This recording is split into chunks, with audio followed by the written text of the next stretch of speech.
Mesdames et messieurs, bonjour. Bienvenue dans le grand format de ce dimanche 8 novembre 2020 à la une de l'actualité. Au Bénin, la candidature du président Patrice Talon à l'élection présidentielle d'avril 2021 devient un impératif pour certains citoyens béninois. Les appels sont de plus en plus persistants. Ce samedi, ce sont les filles et fils de Cotonou qui sont rentrés dans la danse pour dire à Patrice Talon qu'il doit se représenter pour un second mandat en 2021. On en parle dans un instant. On parlera également de cette sortie médiatique du mouvement Bénin Révélé, mouvement présidé par Gilbert Quinqué, élu municipal de Cotonou. L'objectif de Creuset est de travailler pour le renouvellement du mandat du président Patrice Talon en avril 2021. Images et reportages à suivre. À suivre également dans une vingtaine de minutes sur le point de lancement d'une nouvelle action de contribution à la riposte contre la pandémie du Covid-19. C'est une initiative de l'Office béninois des services de volontariat des jeunes et la plateforme nationale des organismes de volontariat du Bénin. Le projet est dénommé Bénévoles anti-Covid dans 20 communes du Bénin. Dans la deuxième partie de ce grand format consacré à la page invitée, plusieurs sujets seront évoqués. On parlera d'abord des missions d'observation électorale. Qu'est-ce que c'est? Quelle est donc l'importance de ces missions? La CEDEAO, l'une des organisations sous-régionales qui initie ces missions, quelles sont ses compétences et ses limites dans un pays souverain? C'est le premier dossier qu'on évoquera dans le grand format avec Joseph Ahanzo. Il est le président du conseil d'administration du réseau des observateurs du Bénin pour la CEDEAO. Le magazine du grand format de ce dimanche s'intéresse à la culture. Nous irons à la découverte du Guélédé dans une région où on en parle peu. C'est à Sagon, à Ouéhi, dans le département du Zou. Vous aurez droit au chant et au pas de danse des Guélédés au rythme des tambours sacrés. C'est dans le magazine signé Teddy Goudalo et Nassis Alossé. Nous ferons également un tour d'horizon de l'actualité nationale et internationale. Ce serait dans l'instant décryptage avec l'invité média, celui qui assure l'exercice de ce dimanche, a pour nom Médis Agbe. Il est journaliste chroniqueur politique. Mesdames et messieurs, merci de nous préférer pour vous informer. Voici donc le grand format chez vous.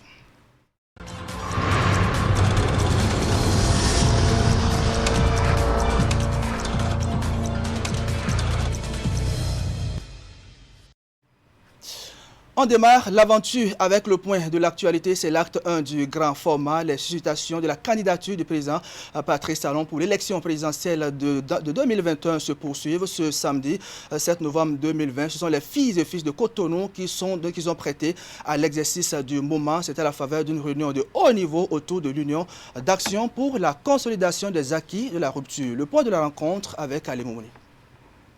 Membres du gouvernement, députés à l'Assemblée nationale, élus municipaux et locaux, cadres à divers niveaux, tous des filles et fils de Cotonou sans distinction de parti politique, sont ici pour la même cause, l'unité d'action pour la consolidation des acquis de la rupture. Cette réunion de haut niveau se tient en prélude à l'élection présidentielle de 2021. J'ai observé quelque chose que je veux partager avec vous. Les gens sont assis côte à côte. Ceux qui étaient adversaires hier, ceux qui sont nommés, ceux qui ne sont pas nommés, ceux qui ont eu marché, ceux qui n'ont pas eu marché. On est tous mélangés côte à côte. Et bizarrement, personne n'attaque son second. En vérité, le président Talon est dans cette salle, il est invisible, et c'est parce qu'il est là que tout le monde est là. Sinon, quand je regarde là, aucun de nous ne peut convoquer une réunion et tous là vont venir. J'ai menti. Il est évident que Patrice Talon est la raison de la reconstitution et de la consolidation des liens fraternels entre filles et fils de Cotonou. À l'occasion, la parole est donnée aux participants afin que les divergences d'opinion, les différends et autres amertumes soient levées. Mais ces frustrations internes que nous avons couvées, nous avons vu ce que ça a donné dans le pays en mai 2019. Ces fissures que nous avons laissées, parce que nous ne nous parlons pas très souvent, nous, de la mouvance présidentielle. Nous avons laissé des plaies, nous avons laissé des fissures, et donc l'adversaire, je ne peux pas parler d'ennemi, puisque nous sommes entre frères au Bénin, l'adversaire s'est infiltré.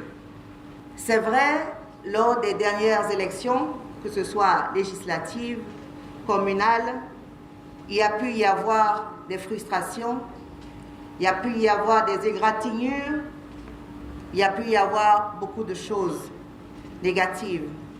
Mais aujourd'hui, Nous devons voir l'enjeu de taille qui se présente et en finir avec ça. Nous devons sortir d'ici guéris de ces égratignures parce qu'il y a un enjeu beaucoup plus important pour également la postérité. Unanimes sur l'action gouvernementale et la gestion du président Patrice Talon, ils se sont succédés au pupitre pour faire des témoignages.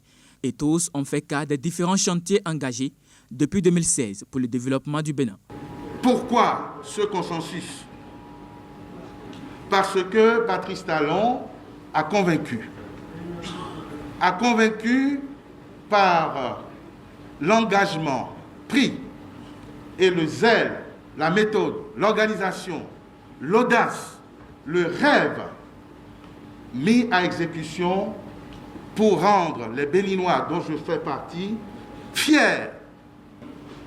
Même si le président n'était pas d'accord, nous allons le forcer à être candidat.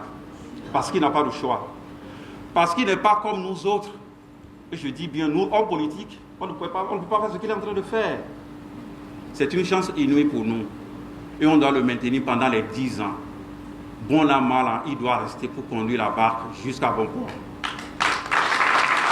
Si le développement va continuer, il nous faut donner beaucoup plus de ce que nous donnons pour décrocher, non seulement en termes de taux de participation, le meilleur taux, mais aussi nous organiser pour que les réserves que nous constatons aujourd'hui puissent être levées. L'unité d'action des filles et fils de Cotonou pour la consolidation des acquis de la rupture, c'est aussi l'occasion de penser à la manière de relever le défi de 2021. L'approbation de Patrice Talon est attendue, mais en attendant, Cotonou se dit déjà prête. L'élection présidentielle ici au Bénin, c'est donc en avril prochain. Et déjà, comme vous l'avez constaté, les lignes bougent, plusieurs mouvements se bousculent pour appeler le chef de l'État encore en exercice à se représenter à cette élection. Ce samedi, c'est le mouvement Bénin Révélé qui a vu le jour. Sa mission œuvrer pour le renouvellement de la confiance que les Béninois ont placée en la personne du chantre du nouveau départ. La sortie médiatique a eu le soutien du ministre des Affaires étrangères et de la coopération représenté à l'occasion. Les précisions sont avec Eman Pafianamos.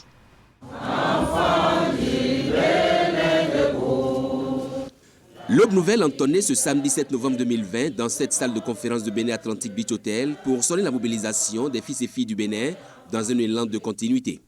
Le mouvement Bénin Révélé est conforté par le bilan du quinquennat qui s'achève et appelle sans embâche à un second mandat de Patrice Talon à la tête du Bénin. Monsieur le Président de la République, pour le MBR, vous êtes le seul homme capable aujourd'hui de remettre notre peuple sur la voie de son destin et conduire son développement de manière harmonieuse et équilibrée durant les 5 prochaines années. Nous devons, avec vous, consolider les acquis. L'élection présidentielle de 2021, c'est dans 6 mois et le MBR, fort de ses 23 membres fondateurs, des élus locaux, des associations de développement et des femmes, entend jouer pleinement sa partition pour le renouvellement de la confiance que les Béninois ont placée en la personne du chantre du nouveau départ. Ce que nous voulons en échange de ce choix, c'est votre oui pour sortir ce pays de la déroute et le remettre sur la bonne voie afin que les Béninois retrouvent leur liberté, leur fierté et que l'administration de notre pays, que vous aviez sorti des griffes assassines de quelques individus aventuriers qui en font un objet de marchandage, ne revienne à nouveau le plonger dans l'inconnu, le désordre, la corruption et donc l'abîme. Le mouvement né à Cotonou ce samedi 7 novembre veut pour ce faire étendre ses tentacules dans l'ensemble des communes du Bénin. Un soutien de taille pour le mouvement Bénin Révélé qui poussait samedi ses premiers cris. Celui du ministre des Affaires étrangères, représenté à cette occasion par le secrétaire général du ministère. Lui qui a promis transmettre fidèlement à l'autorité la commission dont il est porteur de la part du mouvement. Patrice Talon, un homme d'État exceptionnel dont le Bénin a encore besoin. Vous savez, les hommes d'État de cette qualité arrivent dans la vie d'une nation de façon cyclique. Nous avons la chance de l'avoir maintenant. Il faut que nous tirions de lui le maximum. Il faut qu'il reste devant nous. Il faut qu'il nous guide. Parce que son héritage partira très vite en fumée, nous avons besoin qu'il ancre davantage dans nos habitudes le sérieux dans le travail, la rigueur et l'organisation. Il sait, Patrice Talon, il sait, le président Talon, il sait qu'on n'est pas encore prêt.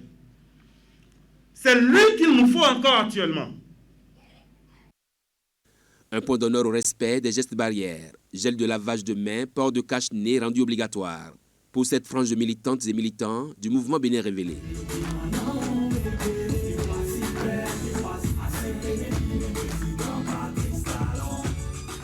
Une petite dose de musique pour agrémenter cette sortie médiatique du mouvement. Et l'engagement est pris pour un soutien total et sans faille à une candidature très attendue de Patrice Talon pour un second mandat présidentiel. Un second mandat présidentiel, c'est ce que souhaitent les forces engagées pour le Bénin. Le mouvement politique en question a effectué sa sortie médiatique officielle ce samedi. Cadre choisi, le Chant d'Oiseau de Cotonou. Et pour assurer cette victoire au président Patrice Talon, les forces engagées pour le Bénin se positionnent comme un bouclier et même un ardent messager de vulgarisation des actions menées par le pouvoir dit de la rupture. Reportage. Le dress code témoigne de la chaleur et de l'importance que revêt la sortie officielle des forces engagées pour le Bénin. Le mouvement est reconnu politique, les valeurs véhiculées et prônées l'expriment à suffisance.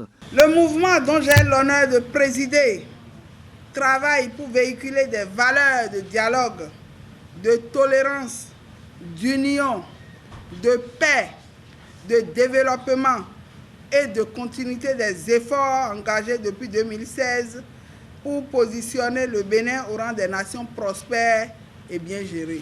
Pour la continuité des actions de leurs champions, les forces engagées jettent un regard dans le rétroviseur. C'est dans l'optique d'améliorer le cadre de vie des populations que le président de la République a engagé plusieurs actions, comme les travaux du projet asphaltage, le projet de salubrité et de gestion des déchets solides ménagers dans le Grand Nokoué, la construction de logements économiques et sociaux et le projet de modernisation des marchés urbains et régionaux. Pour protéger l'environnement, le cadre législatif a été renforcé à travers notamment le vote et la promulgation de lois de grande portée comme la loi cadre sur l'aménagement du territoire, la loi sur l'interdiction des sachets plastiques non biodégradables et la loi sur la gestion du littoral. C'est donc à juste titre que le thème au centre de cette sortie politique est citation « Mobilisation générale pour la continuité ». Président Talon, du haut de cette tribune, je vous lance cet appel que je vous invite à écouter avec oreille attentive, à l'instar de celle que vous allez consacrer à votre mère ou à votre tendre épouse, Madame Claudine Talon. Monsieur le Président de la République, Son Excellence Patrice Talon, n'ayez peur de rien. Vous avez le soutien des forces engagées. La troupe est mobilisée en attendant le mot d'ordre et du Chant d'Oiseau de Cotonou, elle part galvanisée et convaincue de leur engagement. La suite de ce journal avec ces images prises par Henri Ganti après la phase sportive. Il y a quelques jours, les candidats au concours de recrutement militaire 2020 prennent part aux épreuves écrites. Ils sont au total 4 565 sur l'ensemble du territoire national. 500 seront retenus au terme du processus au Collège d'enseignement général Saint-Rita de Cotonou pour le compte des départements de l'Atlantique et du littoral. Le ministre délégué auprès du président de la République chargé de la défense nationale a donné le top des compositions au plan national. Je vous l'annonçais en début de cette session d'information, l'Office béninois des services de volontariat des jeunes et la plateforme nationale des organismes de volontariat du Bénin lancent une nouvelle action de contribution à la riposte contre la pandémie du Covid-19 dénommée Bénévoles anti-Covid dans 20 communes du Bénin. Le projet est une extension de la première action menée pour lutter contre la pandémie. Son lancement a été fait à la faveur d'une conférence de presse. Les précisions sont avec Ali Moumouni. Après une première expérience de mobilisation de bénévoles pour la lutte contre la Covid-19, l'Office béninois des services de volontariat des jeunes, OBS-VJ, lance la deuxième phase de son initiative. Le projet bénévole anti-Covid dans 20 communes du Bénin est une extension de la première action menée pour lutter contre la propagation de la pandémie. C'est une initiative prise avec la plateforme nationale des organismes de volontariat du Bénin et accompagnée par le programme des volontaires des Nations Unies au Bénin. Dans les situations de crise, comme vous le savez, les volontaires sont souvent les premiers à intervenir. Ils sont les premiers à être sollicités de façon bénévole. Mais depuis que nous avons mis en place la plateforme des organismes de volontariat, nous avons voulu mener des activités concertées de groupe pour toucher le plus grand nombre de personnes qui sont dans le besoin et mieux pour aller au niveau des communautés à la base, parce que c'est beaucoup plus à ce niveau que se sent le besoin. Donc, ce qui justifie cette deuxième initiative, projet bénévole anti-Covid. La mise en œuvre du projet bénévole anti-Covid dans 20 communes du Bénin va mobiliser 400 jeunes bénévoles sur toute l'étendue du territoire national. Les localités prises en compte sont pour la plupart des zones frontalières et à grande densité de population. Il est également prévu dans le cadre de ce projet la distribution des dispositifs de lave-mains et des masques. Ces différentes actions qui démontrent que le volontaire ne saurait rester sans rien faire pour renforcer la résilience de sa communauté en cas de crise constituent la contribution de l'OBSVJ et de la plateforme nationale des organismes de volontariat et d'échange de jeunes au Bénin à la riposte contre la Covid-19.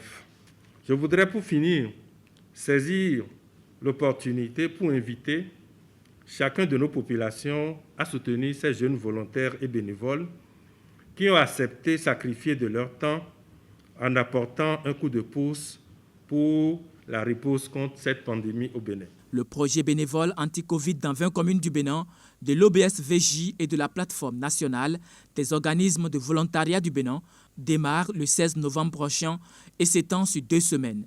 Il faut préciser que les volontaires et bénévoles de ce projet seront formés avant d'être déployés sur le terrain pour la phase de sensibilisation.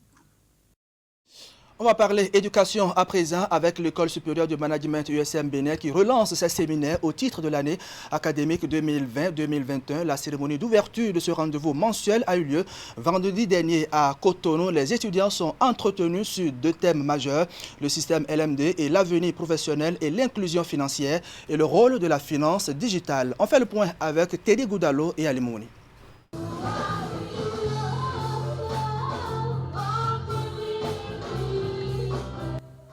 C'est en implorant l'onction divine que les membres de l'administration, les enseignants et les étudiants de l'École supérieure de management ESM Bénin ont ouvert le tout premier séminaire de l'établissement au titre de l'année 2020-2021. Une rencontre d'échange mensuel avec les apprenants, toutes filières confondues, ce qui leur permet de se faire une idée claire du type de formation choisie et les éventuels débouchés. Le séminaire spécialisé est pour nous ici à ESM Bénin un instant de partage d'expériences vivantes, créneau autour duquel nous nous ouvrons davantage les yeux et les esprits sur le monde. Le credo de l'École supérieure de management depuis 10 ans reste le chemin vers l'emploi. Alors, pour y parvenir, il y a 2 options. L'emploi salarié ou l'installation à son propre compte. C'est de cette ambition qu'est venue l'initiative des séminaires du genre qui constituent un riche creuset d'échanges entre les formateurs et nos étudiants. À ce séminaire, d'éminents professeurs d'université ont entretenu les étudiants sur différents thèmes d'actualité. Les échanges se sont principalement axés sur le système LMD et l'avenir professionnel. Aussi ont-ils communiqué sur le thème intitulé « L'inclusion financière, rôle de la finance digitale en République du Bénin ». Le système LMD, dans sa clarification conceptuelle, l'origine, l'évolution, nous avons eu à aborder également le système LMD à travers ses objectifs. Qu'est-ce que les universités, les maisons de formation doivent atteindre comme objectif? Quels sont les leviers, les indicateurs? Une fois obtenus, on se reconnaît dans les exigences du système LMD. Puis après, nous avons vu le système LMD croisé avec les exigences en termes d'employabilité. Est-ce que LMD forme pour l'employabilité effectivement? Un troisième sujet a fait objet de discussion entre étudiants et experts. Il s'agit de l'épineuse question sur le cadre éducatif et la tenue vestimentaire adéquate. À travers l'organisation de ces séminaires, l'école trace ainsi pour ses étudiants le chemin vers le marché de l'emploi. L'USM Bénin, c'est déjà 10 années d'expérience au service du système éducatif béninois. Et pendant ce temps, le centre hospitalier universitaire de la mère et de l'enfant Lagune bénéficie de matériel sanitaire. C'est un don de la société NG Phoenix Bénin. Le geste vient de la direction et du personnel de la société. Il vise à accompagner le centre hospitalier dans la prise en charge des malades souffrant de troubles respiratoires. Les précisions sont avec Ingrid Day et Ouliat Sanoussi. NG Phoenix Bénin vole au secours du centre hospitalier universitaire de la mère et de l'enfant Lagune, CHU Mel. Le leader en fourniture d'énergie solaire hors zone au Bénin a mis à la disposition de cette formation sanitaire un important lot d'équipements médicaux. On avait programmé l'action sur le mois de mars-avril, mais la Covid est passée par là, qui nous a obligés à reporter. Quand on est convaincu de quelque chose, enfin en tout cas au bon sens de quelque chose, et que cette chose nous tient à cœur, il est impératif que ça soit fait. On a choisi cet hôpital, je pense qu'il est important de le préciser, parce que, vous l'avez si bien dit, c'est l'hôpital de la mère et de l'enfant. Nous sommes une entreprise qui a investi beaucoup dans la jeunesse. Alors le don que nous venons de faire à l'hôpital de la mère et de l'enfant aujourd'hui sont des appareils extrêmement précieux pour aider les enfants souffrant de troubles respiratoires à mieux respirer. D'une valeur d'1 million de francs CFA, ce don, composé d'un concentrateur d'oxygène à 2 voies et d'un nébuliseur, est le résultat d'une participation financière du personnel de la société NG Phoenix Bénin, appuyé par le directeur général Philippe Robert. Au nom de ce personnel que j'ai la lourde responsabilité de gérer, et au nom de ces techniciens qui vont utiliser ce matériel que vous venez de mettre à la disposition du CHUML, je voudrais vous dire merci. Et merci infiniment à votre personnel pour ce geste très apprécié. Et nous vous promettons que nous allons prendre soin vraiment de ces matériels, l'utiliser pour vraiment faciliter la prise en charge de nos compatriotes. Les donateurs annoncent pour bientôt d'autres actions de solidarité. Ils ont également profité de la cérémonie pour faire le bilan des actions menées depuis leur installation au Bénin il y a 2 ans. Toujours dans l'actualité, les membres des 7 clubs Lyon que compose la zone 22 district A3, donc A4, étaient cette semaine aux côtés des apprenants de quelques écoles primaires d'Abomey-Calavi et Cotonou. Une visite très utile pour les apprenants de ces écoles et pour cause les responsables de cette organisation humanitaire y sont allés les bras chargés de kits scolaires. Reportage. Des kits scolaires au profit de 100 écoliers démunis, des écoles primaires publiques Fignonou et Yolomauto, respectivement dans les communes d'Abomey-Calavi et de Cotonou.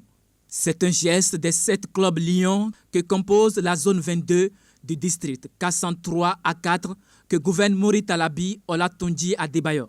Il va permettre aux bénéficiaires de pouvoir étudier dans de bonnes conditions. Je suis très ému.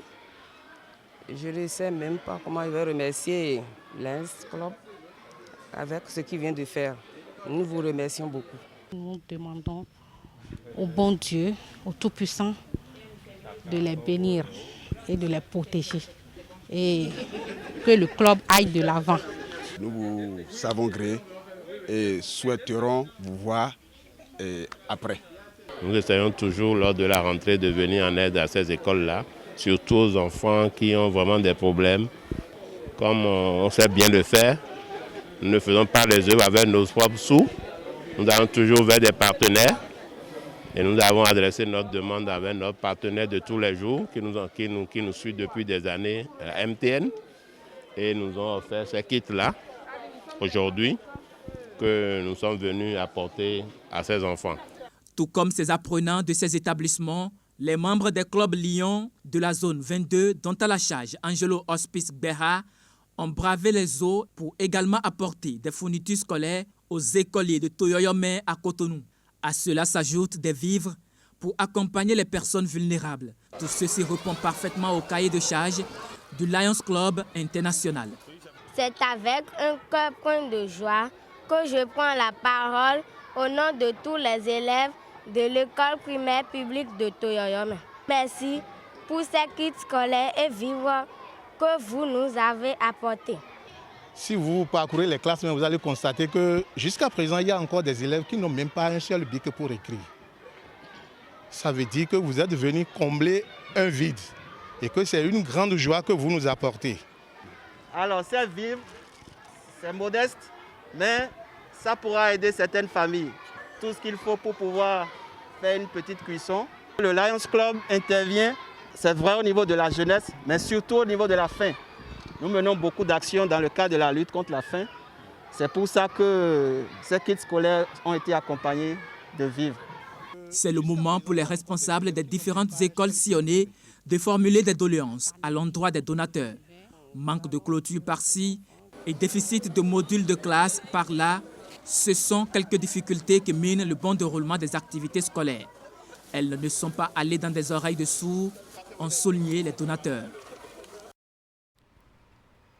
D'un don à un autre, on quitte l'école pour parler sport. À présent, les jeunes du 13e arrondissement de Cotonou ont reçu des équipements sportifs. C'est une initiative de la 3e adjointe au maire de la ville qui, à travers ce geste, veut encourager les différentes associations sportives de son arrondissement. La cérémonie de remise de ces équipements s'est déroulée à la Maison du Peuple d'Agla, compte rendu signé Ali Moumouni.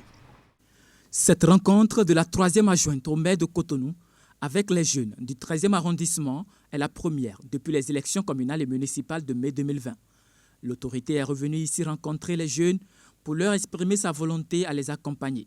Et déjà, elle pose le premier pas avec un don d'équipement sportif au profit des différents clubs de la... Grande est ma joie ce jour, samedi 7 novembre 2020, où je prends la parole devant cette auguste assemblée, une assemblée pas comme les autres. Une assemblée constituée des amoureux du sport pour vous dire que je suis très contente de vous voir aujourd'hui unis par la vie, car le sport est la première source de bien-être physique et mental de tout être humain. Nous espérons que nous allons porter très haut le flambeau du football. Au total, 24 associations sportives du 13e arrondissement de Cotonou bénéficient de ces jeux de maillot offerts par la 3e adjointe au maire de Cotonou. Des tenues neuves griffées Union progressiste avec des dossards pour permettre à ces équipes d'être présentables lors des matchs. C'est le moment pour nous de vous réitérer encore une fois toute notre gratitude et vous dire merci pour le choix et la confiance placée en nous. Nous vous remercions pour ces efforts consentis et nous vous rassurons d'en faire bon usage de ces dons d'équipement. La rencontre de la 3e adjointe au maire de Cotonou avec les jeunes du 13e arrondissement s'est déroulée en présence de plusieurs personnalités, aussi bien au niveau local que municipal. Ils ont tous salué cet acte de générosité de l'autorité.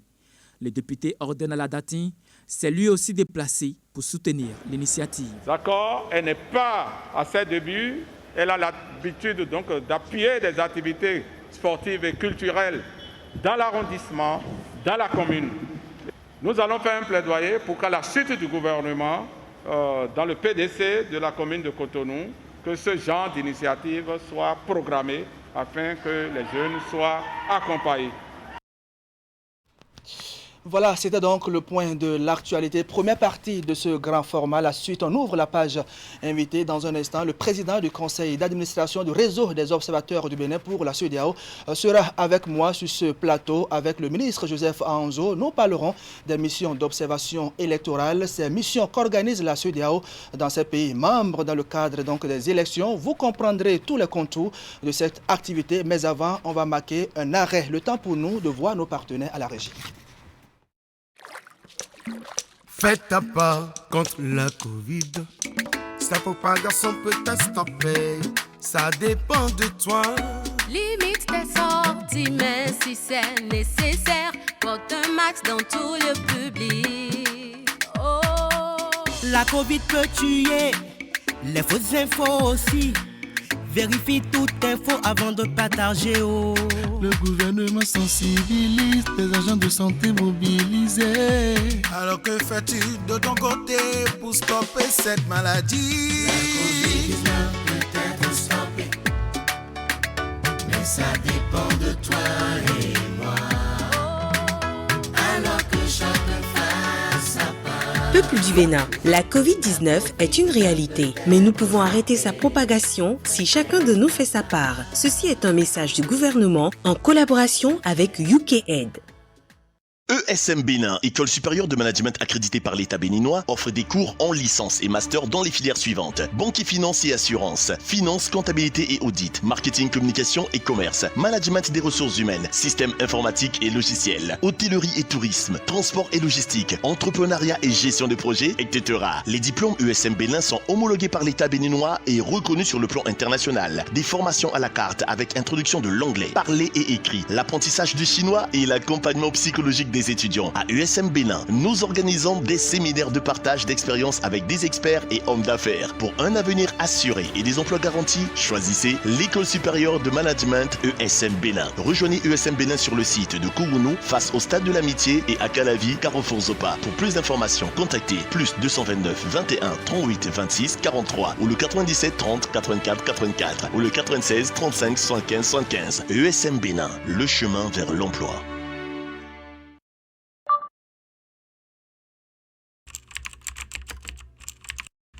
Votre chaîne Canal 3 Bénin à portée de main.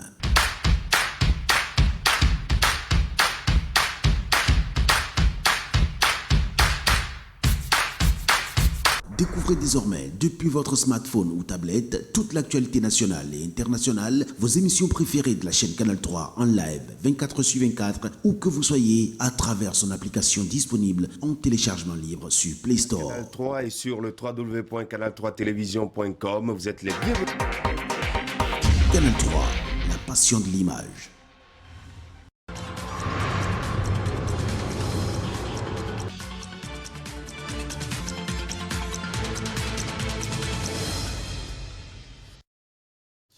À chaque élection d'enjeu majeur dans l'un des pays d'Afrique de l'Ouest, la CEDEAO est présente à travers plusieurs missions de prévention d'éventuelles crises et d'observation électorale.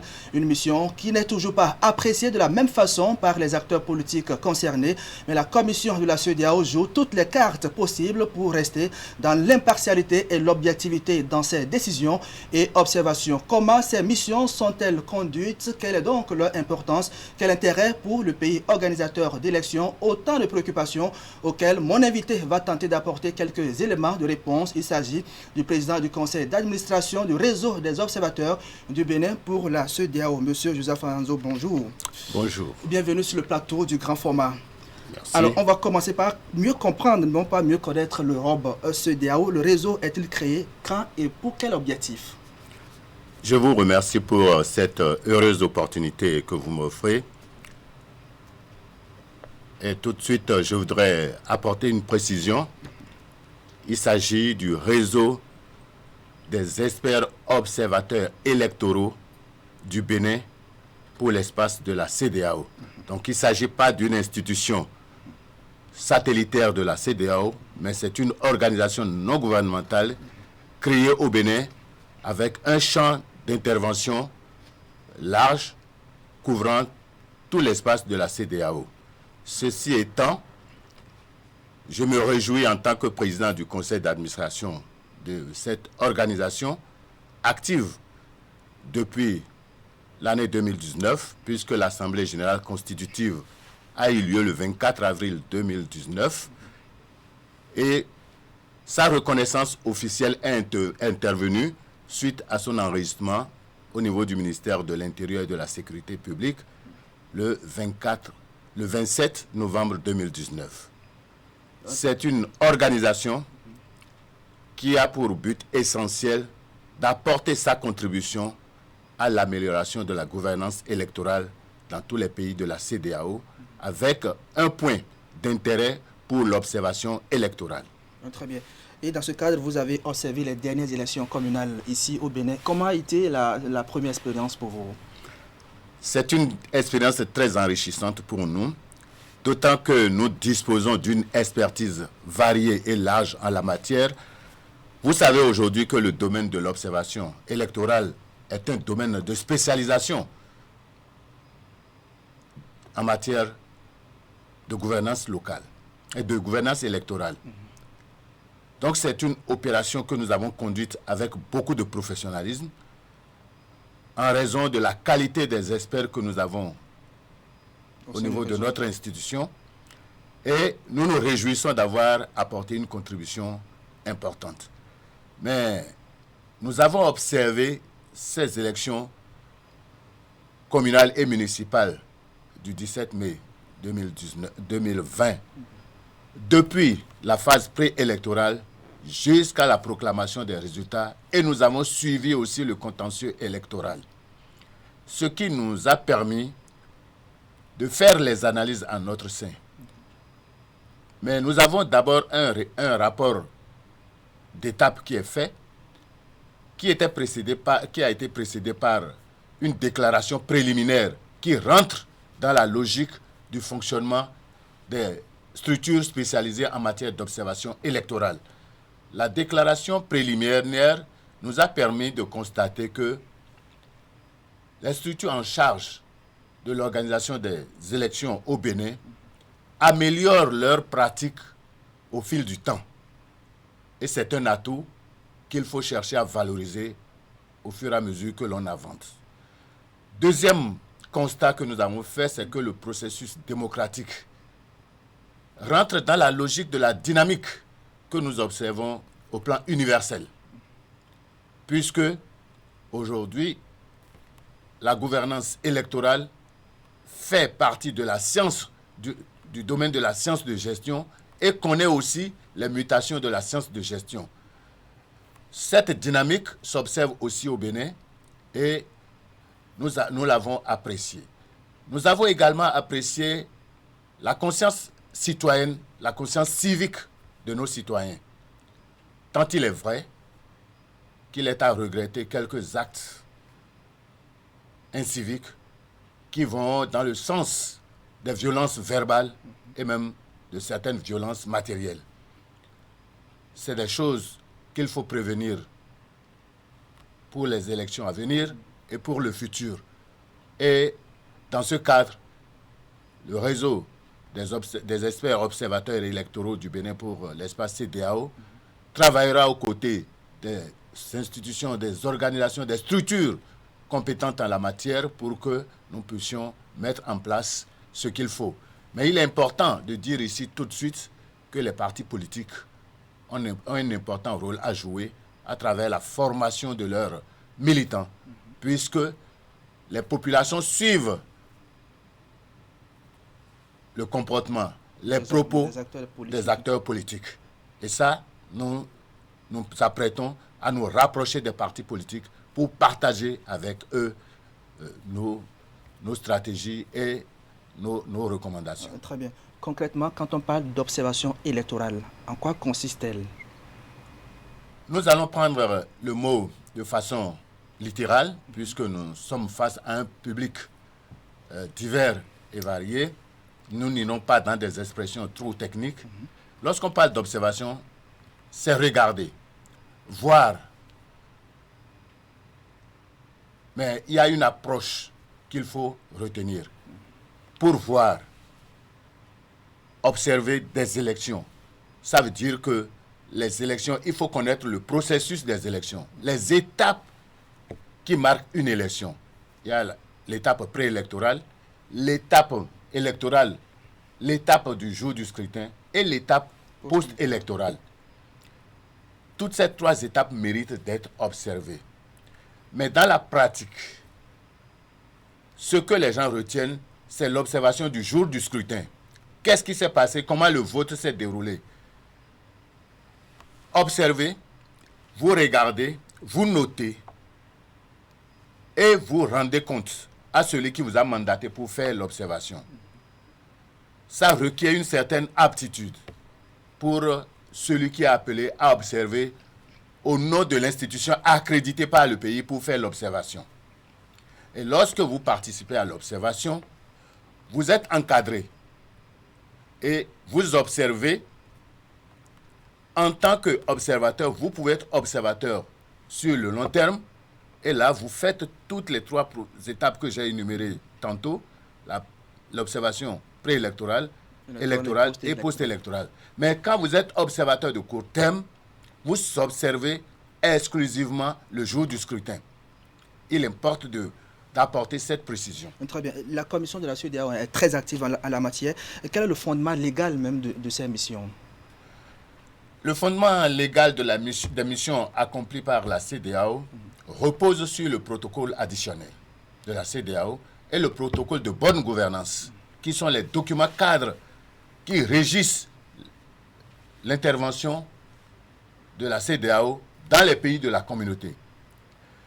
Mais tout ceci participe de la préservation des droits humains, des droits démocratiques reconnus au peuple. Et nous n'allons pas remonter jusqu'au niveau des Nations Unies pour voir comment tout ceci est organisé, mais c'est un arsenal juridique organisé depuis les Nations Unies jusqu'au niveau de la CEDEAO. Mais nous nous consacrerons exclusivement à la CEDEAO. La CEDEAO, à travers ces documents, organise l'observation électorale comme une activité d'accompagnement des pays, tout en respectant le principe de non-ingérence, en raison de ce que la souveraineté de l'État prévaut.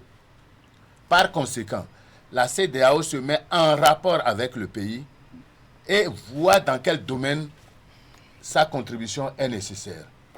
En matière d'observation préélectorale, la CEDEAO mène le dialogue avec les pays, toutes les parties prenantes, pour voir comment de façon concertée on peut conduire une élection pour garantir la paix, afin d'éviter contestation, tension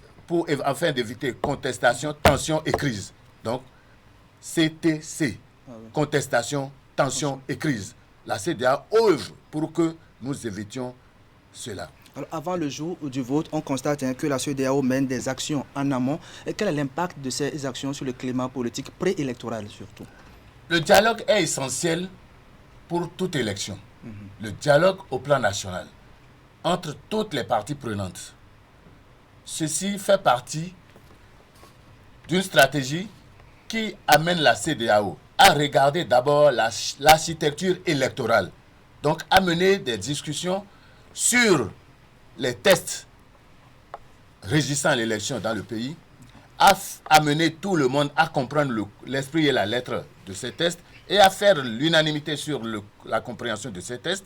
Ensuite, la CEDEAO travaille avec les pays à voir la qualité de la liste électorale. Et cela se fait de façon concertée entre partis au pouvoir et partis d'opposition. Et même la société civile est impliquée. Donc quand nous parlons de parties prenantes, c'est toutes les parties qui sont concernées, même les structures chargées de l'organisation des élections. Le dialogue est un dialogue inclusif interne qui se mène et que la CEDEAO encourage au niveau du pays. Mais retenons que la CEDEAO ne se substitue pas au pays. La CEDEAO encourage le dialogue national pour qu'il y ait au moins la garantie de la paix dans le pays, que les élections se déroulent dans la paix. Au lendemain de l'élection présidentielle en Guinée et Conakry, il y a eu des informations qui ont inondé donc les réseaux sociaux, des informations qui sont avérées fausses, donc pas la suite des informations selon lesquelles des observateurs de la CEDEAO auraient été surpris en train de se partager de grosses sommes d'argent. Est-ce que c'est possible donc de corrompre les observateurs en mission dans un pays? Si nous avions abordé le déroulement même du scrutin, on verrait que c'est une opération qui est impossible. J'ai eu la même information sur les réseaux sociaux et je me suis intéressé à ce sujet parce que cela me paraissait critique. Ayant participé à plusieurs missions et connaissant la rigueur et l'encadrement qui accompagnent la mission d'observation, j'ai cherché à comprendre. Mais tout de suite, j'ai relu le code d'éthique de la CEDEAO qui sous-tend les missions d'observation. lorsqu'on prend la chaîne de déroulement de l'observation, ce serait peine perdue que de vouloir corrompre la mission d'observation. Cela ne pourra pas prospérer puisque l'observateur qui va sur le terrain, même s'il est corrompu, il ne pourra pas corrompre toute la chaîne. Il rend compte à la salle de situation et les comptes rendus viennent de chaque équipe. La salle de situation fait le point. Mais il y a une séance de debriefing de toutes les missions où c'est présenté publiquement. Les résultats sont présentés publiquement. Donc vous ne pouvez pas tordre le cou à l'information que vous avez collectée sur le terrain. Il vous est impossible. Ainsi que la hiérarchie de supervision de la mission ne peut même pas changer ce que les observateurs à la base ont ramené du terrain. Donc il est impossible d'introduire des éléments nouveaux dans le rapport de la mission d'observation au profit de qui que ce soit. Alors j'ai trouvé que c'était véritablement une imagination qui relevait d'un autre état d'esprit et heureusement que juste après ma lecture et quand j'ai interpellé un collègue du pays concerné, il m'a fait retour de ce que la même structure a présenté ses excuses et a dénié tout fondement de ses propos. Mais retenons que, globalement, que la mission d'observation est une mission très encadrée, où le code d'éthique est imposé à tous les observateurs avant la mise en route des équipes d'observation. Par conséquent, il serait très difficile qu'on retrouve, quels que soient les observateurs à la base ou les superviseurs sommés pour les corrompre de quoi que ce soit, ça n'aboutira pas, cela ne pourrait jamais prospérer et j'en ai une conviction. Alors, après le vote, la CEDEAO rend souvent public sa déclaration préliminaire. C'est une lecture globale donc, du déroulement du scrutin qui n'est souvent pas appréciée ou qui n'est souvent pas comprise donc, de tout le monde. Quels sont les éléments qui rentrent en ligne de compte de l'élaboration de cette déclaration préliminaire? On retrouve dans cette déclaration préliminaire ce que la CEDEAO a accompli au niveau de la mission préélectorale. Donc tout l'effort, toutes les contributions, le nombre d'observateurs de long terme mis en place, qu'est-ce qu'ils ont fait, quels sont les résultats obtenus au terme de cette mission. Et deuxièmement, la mission d'observation présente le jour du scrutin, l'observation des élections, les grands constats faits, les problèmes et les insuffisances éventuelles relevées, et ensuite il y a les recommandations.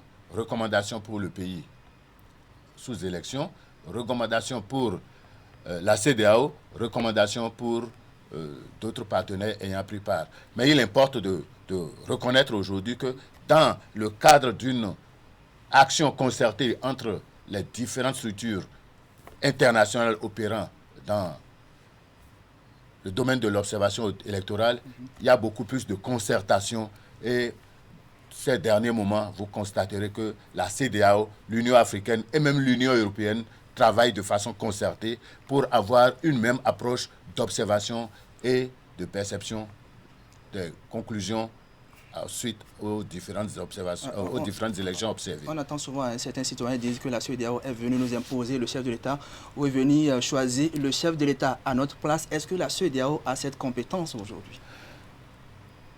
Je crois que lorsqu'on est dans une position de méconnaissance, on peut se permettre toute déclaration. On peut avoir toutes sortes d'opinions sur la question. Mais la CEDEAO ne va pas aux urnes. La CEDEAO n'envoie pas les observateurs pour voter à la place des citoyens. Le vote est un acte citoyen. Donc la CEDEAO observe. La CEDEAO n'oriente pas. La CEDEAO, les observateurs de la CEDEAO ont reçu comme instruction formelle de ne point s'immiscer dans le processus électoral. Donc, ils ne peuvent même pas intervenir ni au niveau du vote, ni au niveau du dépouillement, ni au niveau de la compilation. Donc, par conséquent, la CEDEAO n'est pas dans une position lui permettant de choisir ou d'imposer qui que ce soit que ce soit président de la République, député à l'Assemblée nationale ou qui que ce soit qui a un mandat électif. Donc par conséquent, je trouve que c'est un problème de méconnaissance de la CEDEAO et même des structures qui participent aux missions d'observation électorale. Très bien. Le Bénin a la chance aujourd'hui d'avoir un de ses fils à la tête de la Commission aux affaires politiques, paix et sécurité. C'est sans doute une fierté pour le pays. Absolument. Absolument. Lorsqu'on a un compatriote qui est quelque part, il y a il y a des propos de chez nous selon lesquels on dit mieux avoir un sien quelque part de n'avoir personne. C'est une fierté d'abord, c'est un officier supérieur au gradé de l'armée et de la défense de la sécurité de notre pays qui se trouve dans la position du commissaire chargé du département des affaires politiques, paix et sécurité. Le Bénin devrait en être fier et je crois que le Bénin en est fier puisque dans cette position, au moins on connaît le Bénin et on connaît les compétences que le Bénin fait valoir à travers son fils qui est dans cette position, à qui nous demandons de travailler pour que l'observation électorale devienne une spécialisation, pour que tout le travail qu'il est en train de faire soit davantage apprécié, non seulement par le Bénin, mais par toute la communauté de la CEDEAO, parce qu'aujourd'hui, il est en fonction pour toute la CEDEAO, et toute la CEDEAO le suit de près, et la fierté que nous tirons de lui, c'est qu'il réussit très bien la mission qui lui est confiée, et je me permets juste, moi, à mon niveau de simple citoyen béninois, de saluer tout le travail qu'il est en train de faire, tout en laissant le soin à nos autorités de l'observer, et je sais qu'il l'observe, et de l'encourager dans ce travail. Un mot de fin pour finir très rapidement. Mon mot de fin serait pour dire que il serait souhaitable que nos institutions sous-régionales, régionales, mettent un point d'honneur sur la communication. La CEDEAO communique très peu, en particulier le département Affaires politiques, paix et sécurité, qui est un département très sensible, mais stratégique pour la CEDEAO, parce que l'échec de ce département pourrait compromettre tout ce que les autres départements font, et par conséquent, il sied que son programme de communication soit revu, et qu'il communique beaucoup plus dans tous les pays de la communauté, et qu'au besoin qu'on organise même une journée porte ouverte de la CEDEAO dans chacun des pays de la communauté. Ma deuxième proposition, c'est de faire en sorte que la mission d'observation soit conduite par des experts, des spécialistes en la matière, pour que davantage on affirme la spécialisation de l'observation électorale et que, autour de l'observation électorale, que les prescriptions soient observées rigoureusement par les observateurs et qu'ils évitent toute communication propagandiste. Je vous remercie. Merci à vous, ministre Joseph Aranzo, président du conseil d'administration du ROB CEDEAO. Merci de votre passage sur le plateau du grand format et très bonne journée à vous. Mesdames et messieurs, si vous venez de vous asseoir devant votre poste téléviseur ou si vous venez de vous connecter donc à notre site www.canal3television.com, sachez que vous êtes à votre rendez-vous de tous les dimanches, le grand format sur Canal 3 à Bénin. Nous sommes toujours sur la page invitée après le président du conseil d'administration du ROB CEDEAO avec qui nous avons parlé des contours des missions d'observation électorale. C'est un autre invité qui va s'installer dans un petit moment. Il s'agit de Olivier Segbo. Il est le porte-parole de l'association des élus français d'origine béninoise. On va l'installer avec la complicité de mon réalisateur, William Zano. Bienvenue chez Airfroid Technologies. Vous y trouverez des climatiseurs split system à modèle tropicalisé avec unité extérieure, anti-corrosion, silencieux et très économique en consommation électrique. Vous avez la possibilité de rechanger toutes les pièces possibles en plus d'un service après-vente assuré sur tous vos achats. Pour tout contact, appelez au 00229 21 32 65 43 61 17 63 77 ou visitez notre showroom juste en face face de l'église Saint-Jean à Cotonou. Avec la qualité des climatiseurs à air froid technologie, économisons l'énergie électrique.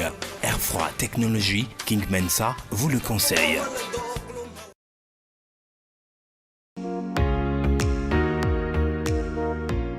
Nous prenons des mesures de sécurité pour vous et pour nous.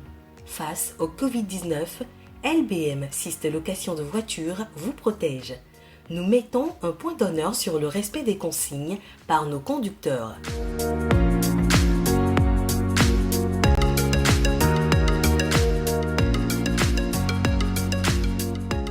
Nos véhicules sont systématiquement désinfectés avant et après chaque mission.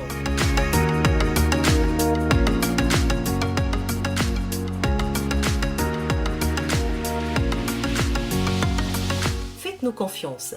Votre sécurité, notre préoccupation.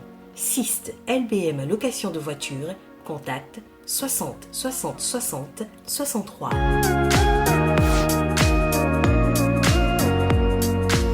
LBM.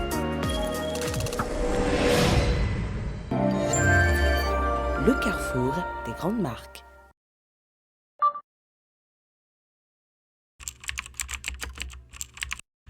Votre chaîne Canal 3 Bénin à portée de main.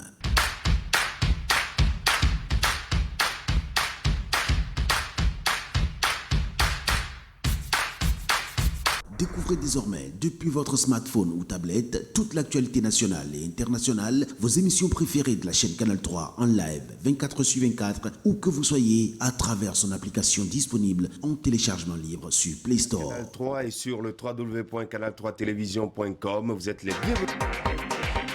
Canal 3, la passion de l'image.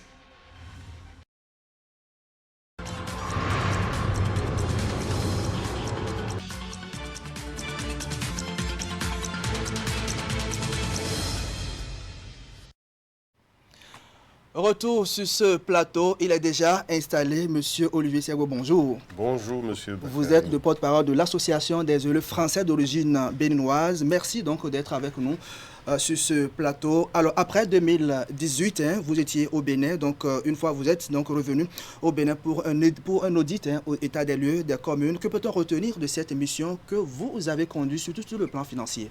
Est-ce que je peux me permettre de remercier deux personnes? Et très rapidement. Parce que clairement, cette mission et l'ensemble de la coopération entre l'ANCB et EFOB, c'est l'œuvre de deux personnes, le président de l'ANCB, Lucas Troco, et de notre président Hubert Zoutu, qui vraiment ont œuvré pour que ces missions puissent avoir lieu. Et je tiens à les remercier. Et à remercier aussi les communes qui nous ont reçus, les maires, les agents. Trois communes, celle de Cotonou, celle de Djougou et celle de Covey.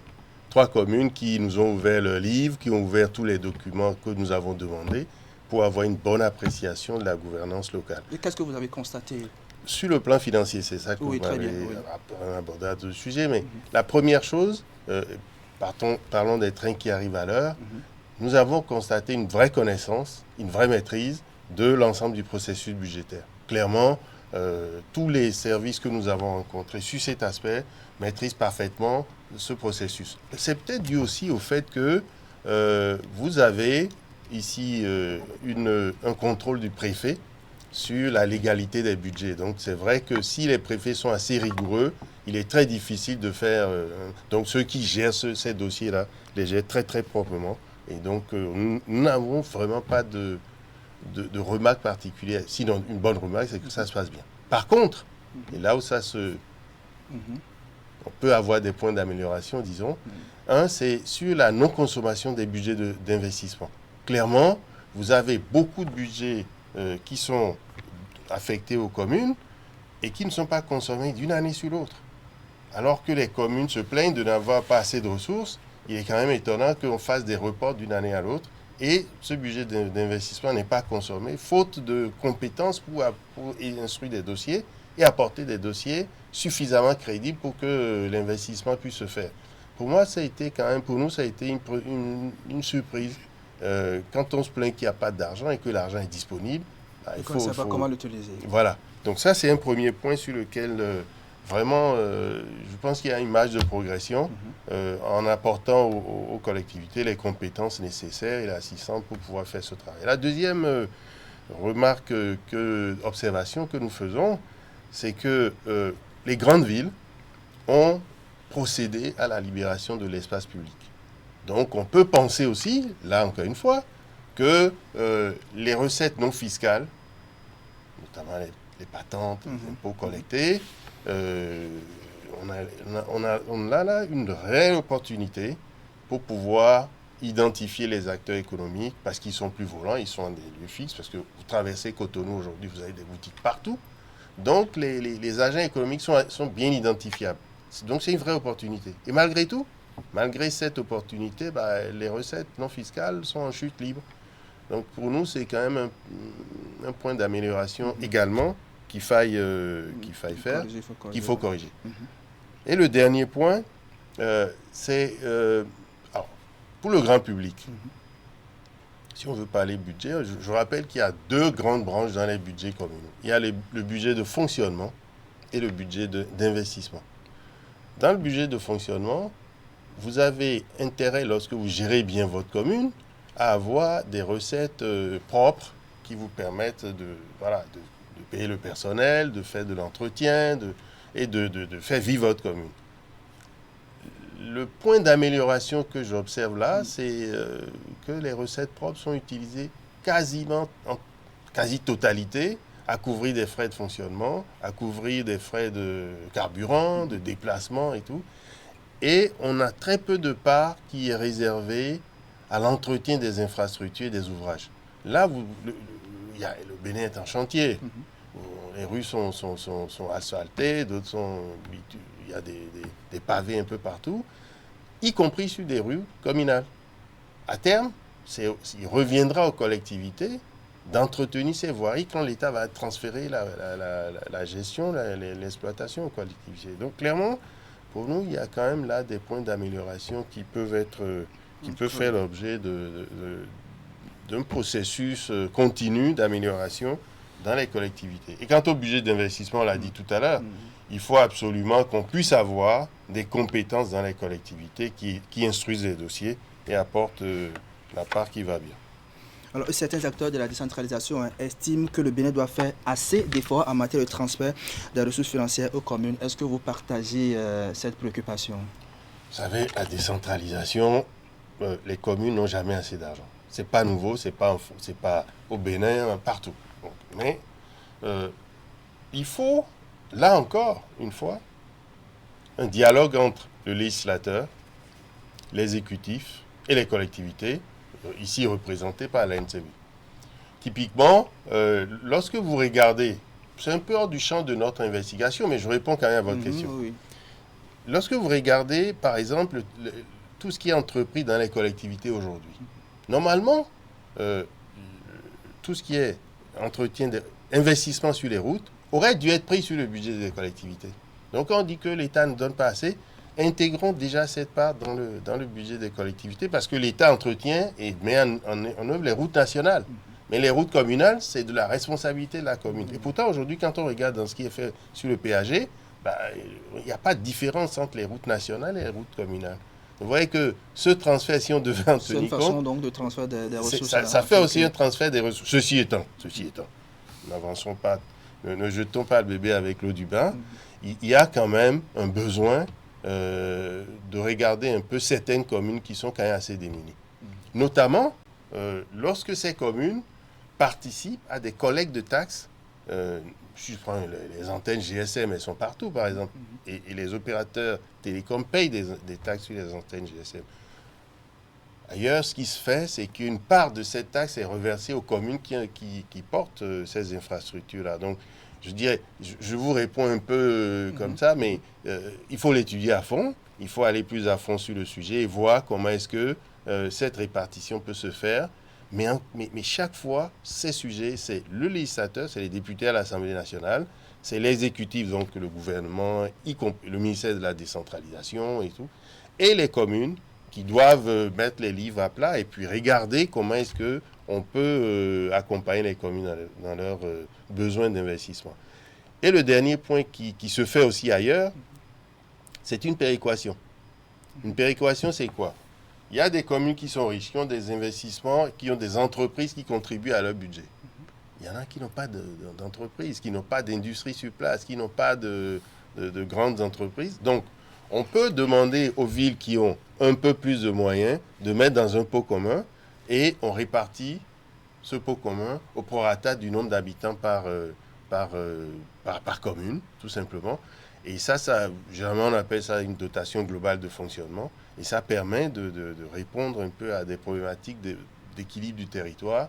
Parce qu'un Béninois qui soit à Yougou, qui soit à Karimama, qui soit à Cotonou, c'est un Béninois, il a des droits comme tout le monde. Ce n'est pas parce qu'il est dans une commune riche qu'il doit avoir plus de besoins que d'autres. Et l'État a une responsabilité d'être équitable dans la répartition des ressources sur tout le territoire. Donc il y a une approche là, un travail là à faire, et je pense que ça peut être quelque chose sur lequel l'ANCB doit être très sensible à ça.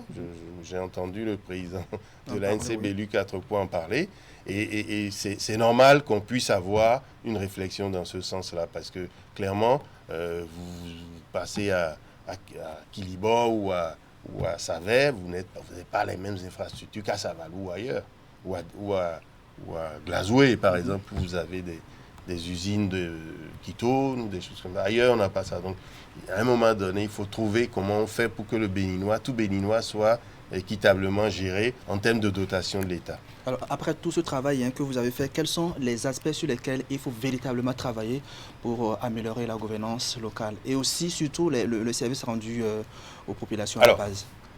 Nous, cette mission, nous avons porté un regard sur 3 aspects. En fait, on a 3 regards qui sont venus confronter un peu l'expérience avec les élus ici.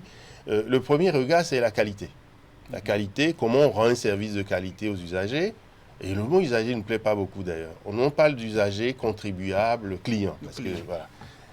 Donc, la qualité, le droit, parce que dans l'équipe qui constitue l'équipe constituée pour l'audit, il y a un avocat donc, qui est là. Et puis, moi, je m'occupe des finances. Donc, vous voyez, c'est une approche tout à fait complète et qui permet donc d'aller d'échanger avec les autres. Ce qu'on peut faire, pour nous, la première sensibilisation à faire, c'est l'appréhension du risque. Que ce soit pour les agents communaux, comme dans une ville.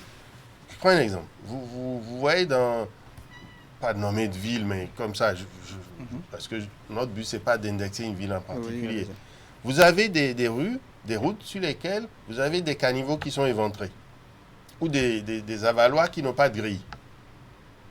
Si quelqu'un tombe dans cette grille, dans cet avaloir, un petit qui n'est pas du quartier, la nuit il pleut, il plonge dedans, il disparaît, c'est la responsabilité du maire qui est engagée. Et ce risque-là, il n'est pas perçu. Il n'est perçu par personne, y compris pour des agents qui vous disent, voilà, il n'y a pas d'accident de travail. Là, le dernier accident de travail qu'il y a eu, il date de 3 ans. Ah bon? Il ne travaille pas. C'est quand même curieux qu'une commune qui a plusieurs centaines d'agents vous dise qu'il n'y a pas eu d'accident de travail du tout depuis 3 ans. Moi, j'y crois pas. Je ne crois pas. Quelqu'un peut descendre un escalier, se casser les nez sur le lieu de travail. C'est un accident de travail. Donc, il y a plein de choses comme ça. Et cette appréhension du risque n'existe pas. Le deuxième élément, c'est la formation.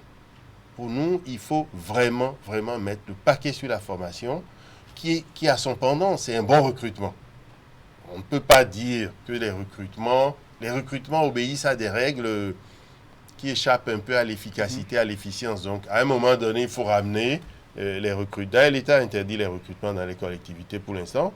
Il faut ramener les recrutements à des besoins de recrutement, de compétences, de vraies compétences dont on a besoin dans les communes. C'est simple à faire, hein. Ce n'est pas parce que vous connaissez quelqu'un forcément qui peut remplir un poste. Donc ça, c'est quand même un point sur lequel il y a un vrai travail à faire. Et le dernier, toujours sur ce qu'on peut faire pour améliorer la gouvernance locale, j'ai dit tout à l'heure le risque, mais il y a aussi la vraie problématique, c'est l'assainissement. L'assainissement. Dans certaines villes, vous regardez, l'assainissement n'est pas de bonne qualité. On a des égouts à ciel ouvert. Et les gens jettent les ordures ménagères et du plastique dans les égouts. Et qu'est-ce qui arrive peu de temps après? C'est que dès qu'il y a une pluie, vous avez un débordement sur toute la chaussée. Les chaussées sont inondées. Il y a des initiatives maintenant au niveau des communes. Il y a des concours, donc ville propre que le ministère du cadre de vie a lancé. Ça va servir à améliorer un peu le cadre de vie des populations. Vous avez tout à fait raison, parce que ce qui se passe, c'est quoi? On voit un effort massif de l'État qui est comme un rouleau compresseur, qui avance. Il faut que le relais local, parce que le relais local, la commune, prenne le relais. Parce que l'État ne peut pas tout faire. Et l'État est un peu loin. Et pour avoir de la proximité, il faut que ce rôle soit joué par les communes. Donc, pour nous, il est très important, lorsque les dallettes, les petites dalles là que vous voyez dans tout Cotonou ou ailleurs, qui sont sur les caniveaux, sont enlevées par des habitants du coin, la police du maire doit jouer. Parce que les gens enlèvent ça. C'est les habitants qui l'enlèvent. Et quand vous regardez, pas très loin de là où la dalle a été enlevée, mais il y a une vendeuse qui a besoin de vider son eau sale et qui vide ça dans l'égout comme ça, ou des gens qui ont un caniveau éventré ou un caniveau à ciel ouvert. Vous avez des gens qui viennent jeter des ordures dedans parce que la collecte, ils ne veulent pas participer à la collecte des ordures ménagères. Donc, non, là, il faut que le maire fasse jouer sa politique. Et le dernier point, pour la gouvernance, c'est l'état civil. Là, on a un sujet national de préoccupation majeure. Vous avez des erreurs de transcription, vous avez des erreurs dans les états civils, vous avez des souches qui ne sont pas signées par les élus, et tout ça, ça fait qu'on se retrouve avec des gens sans identité. Or, un bon électeur, un bon citoyen doit participer aux élections, et pour y participer, il faut qu'on puisse l'identifier.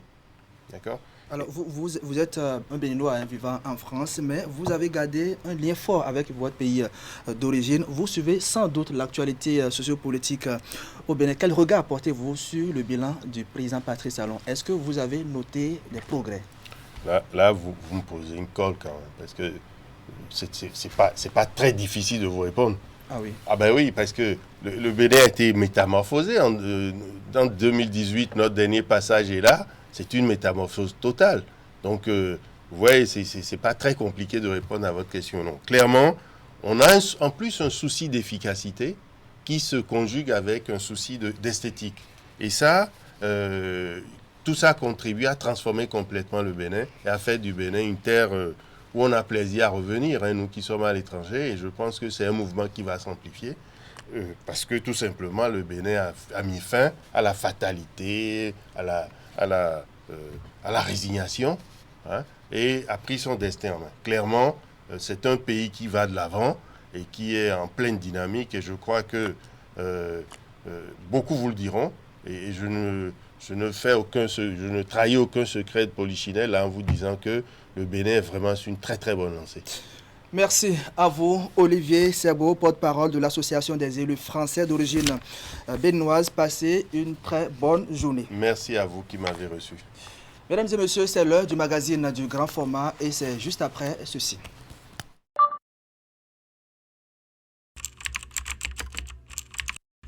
Votre chaîne Canal 3 Bénin à portée de main.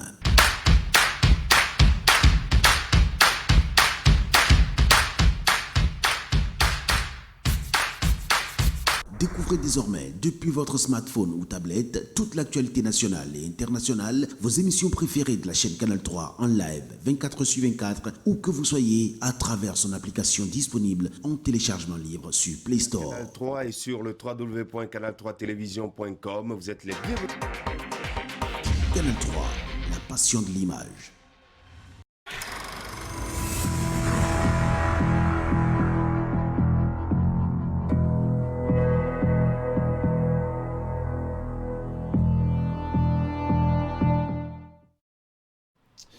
Direction Sagon, c'est un arrondissement de la commune de Ouenhi, dans le département du Zou. C'est le magazine du grand format qui nous y conduit ce dimanche pour une découverte. Vous allez le voir, le Guélédé constitue une richesse pour les habitants de cette région importée du milieu Yoruba et Nago. Le Guélédé se joue d'une autre façon pour égayer le public. En témoignent les démonstrations que vous allez découvrir dans ce document signé Teddy Goudalo et Nassis Alossé. Réunis sous le grand table du village, hommes et femmes chantent et dansent au rythme des tambours sacrés.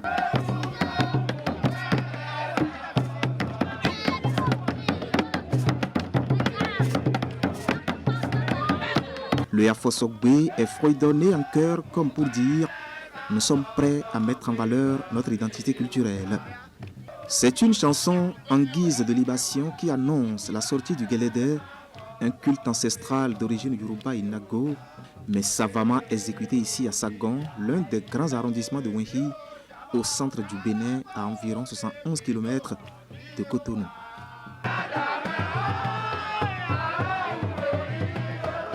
À l'instar de plusieurs autres localités du Bénin, le Guélédé constitue à Sagon l'un des cultes les plus vénérés. La sortie des masques est auréolée de mystère.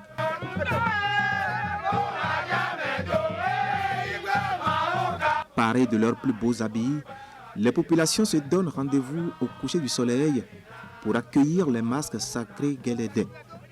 Une pratique qui se perpétue depuis des générations.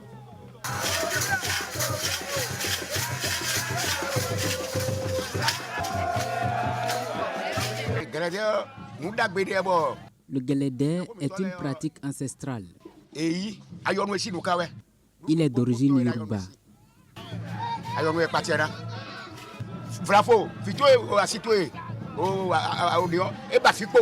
Quand une difficulté surgit et que nos ancêtres l'invoquent, nous trouvons satisfaction.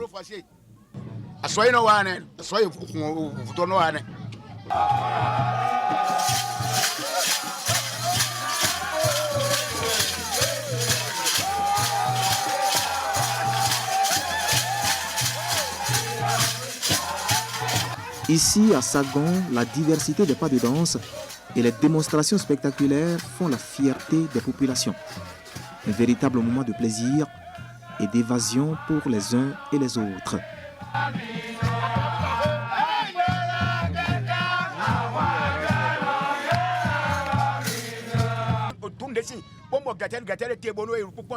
Les démonstrations du Guélédé font disparaître les effets du stress.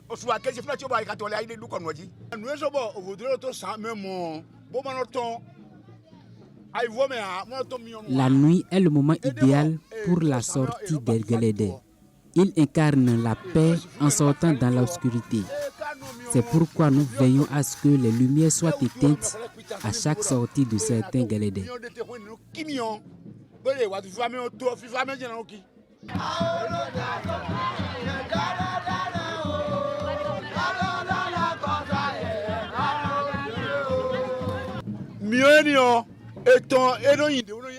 Ce spectacle des feux donne la joie au cœur. Quiconque vient avec des idées négatives lors de la démonstration de ce Guélédé est anéanti. Quand on joue, quand on finit de jouer ce Guélédé, et de façon naturelle, il y a la pluie qui arrose le terrain pour pouvoir balayer la poussière que la foule a produite. Donc c'est un événement important.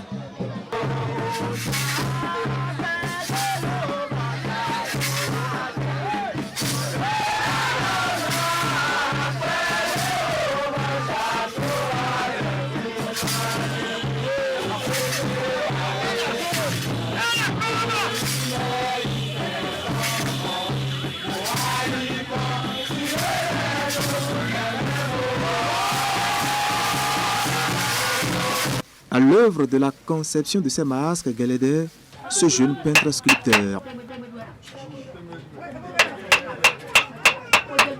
Il a su mettre son ingéniosité au service de la culture.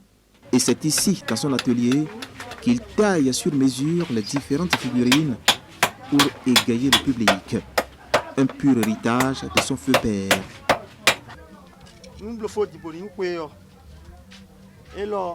Nazeto no dile nzete dile yo ena blele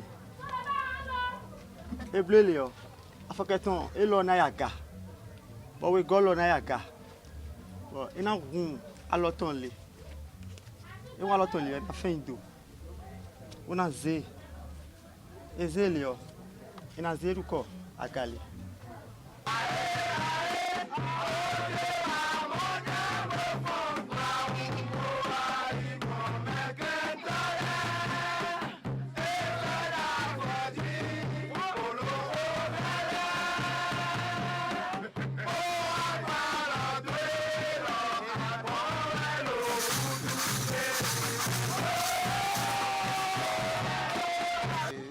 Galédé a été importé à Sagon, à Damé, précisément à Ga, ici là, par le feu Soro. Et quand la structure est implantée, je crois à un moment donné, ça a pris un coup. C'est-à-dire ça n'avançait pas comme cela se doit. Mon papa, lui, il a quitté Dovi. Dovi, c'est dans Zernado. Et Sagon ici, c'est dans la commune de Wanki, pour installer son commerce au bord du fleuve Ouémé. Et comme c'est un homme de culture, c'est un homme de dimension. Et quand il a vu qu'il y a quelque chose comme ça qui traîne, lui, il s'est intéressé, il s'est lancé dedans, il a financé et il a modernisé ça.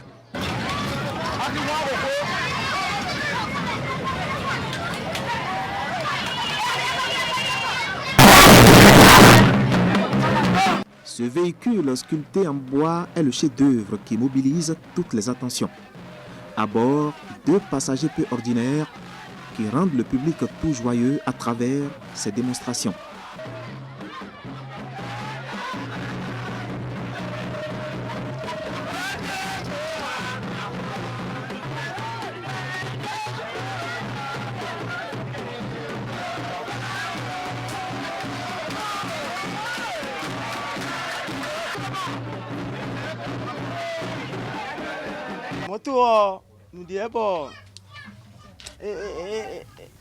C'est un véhicule qui me donne assez d'inspiration. Quand j'étais sur les bancs, j'adorais le dessin. Quand je prends le bois, j'ai la manie de le transformer à mon aise.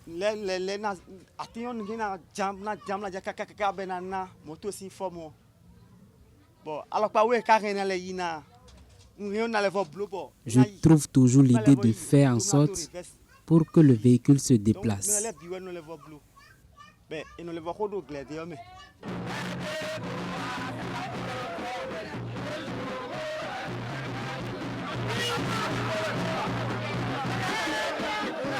C'est dire que le Galédé de Sagon allie avec agilité, culture et innovation.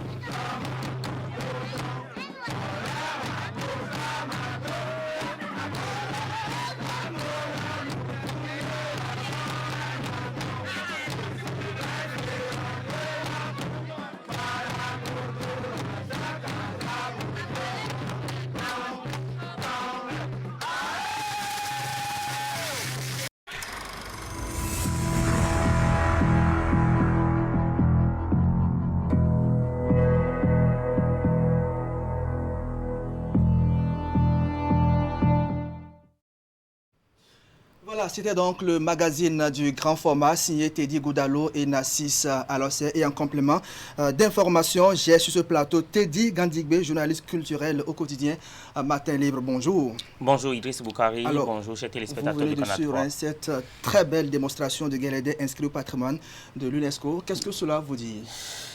D'abord, il faut commencer par dire que parmi les patrimoines que le Bénin a en sa possession, le Galédé est suffisamment riche. Et c'est d'ailleurs ce qui lui a valu son classement parmi les patrimoines choisis par l'UNESCO pour être le patrimoine, enfin un patrimoine mondial.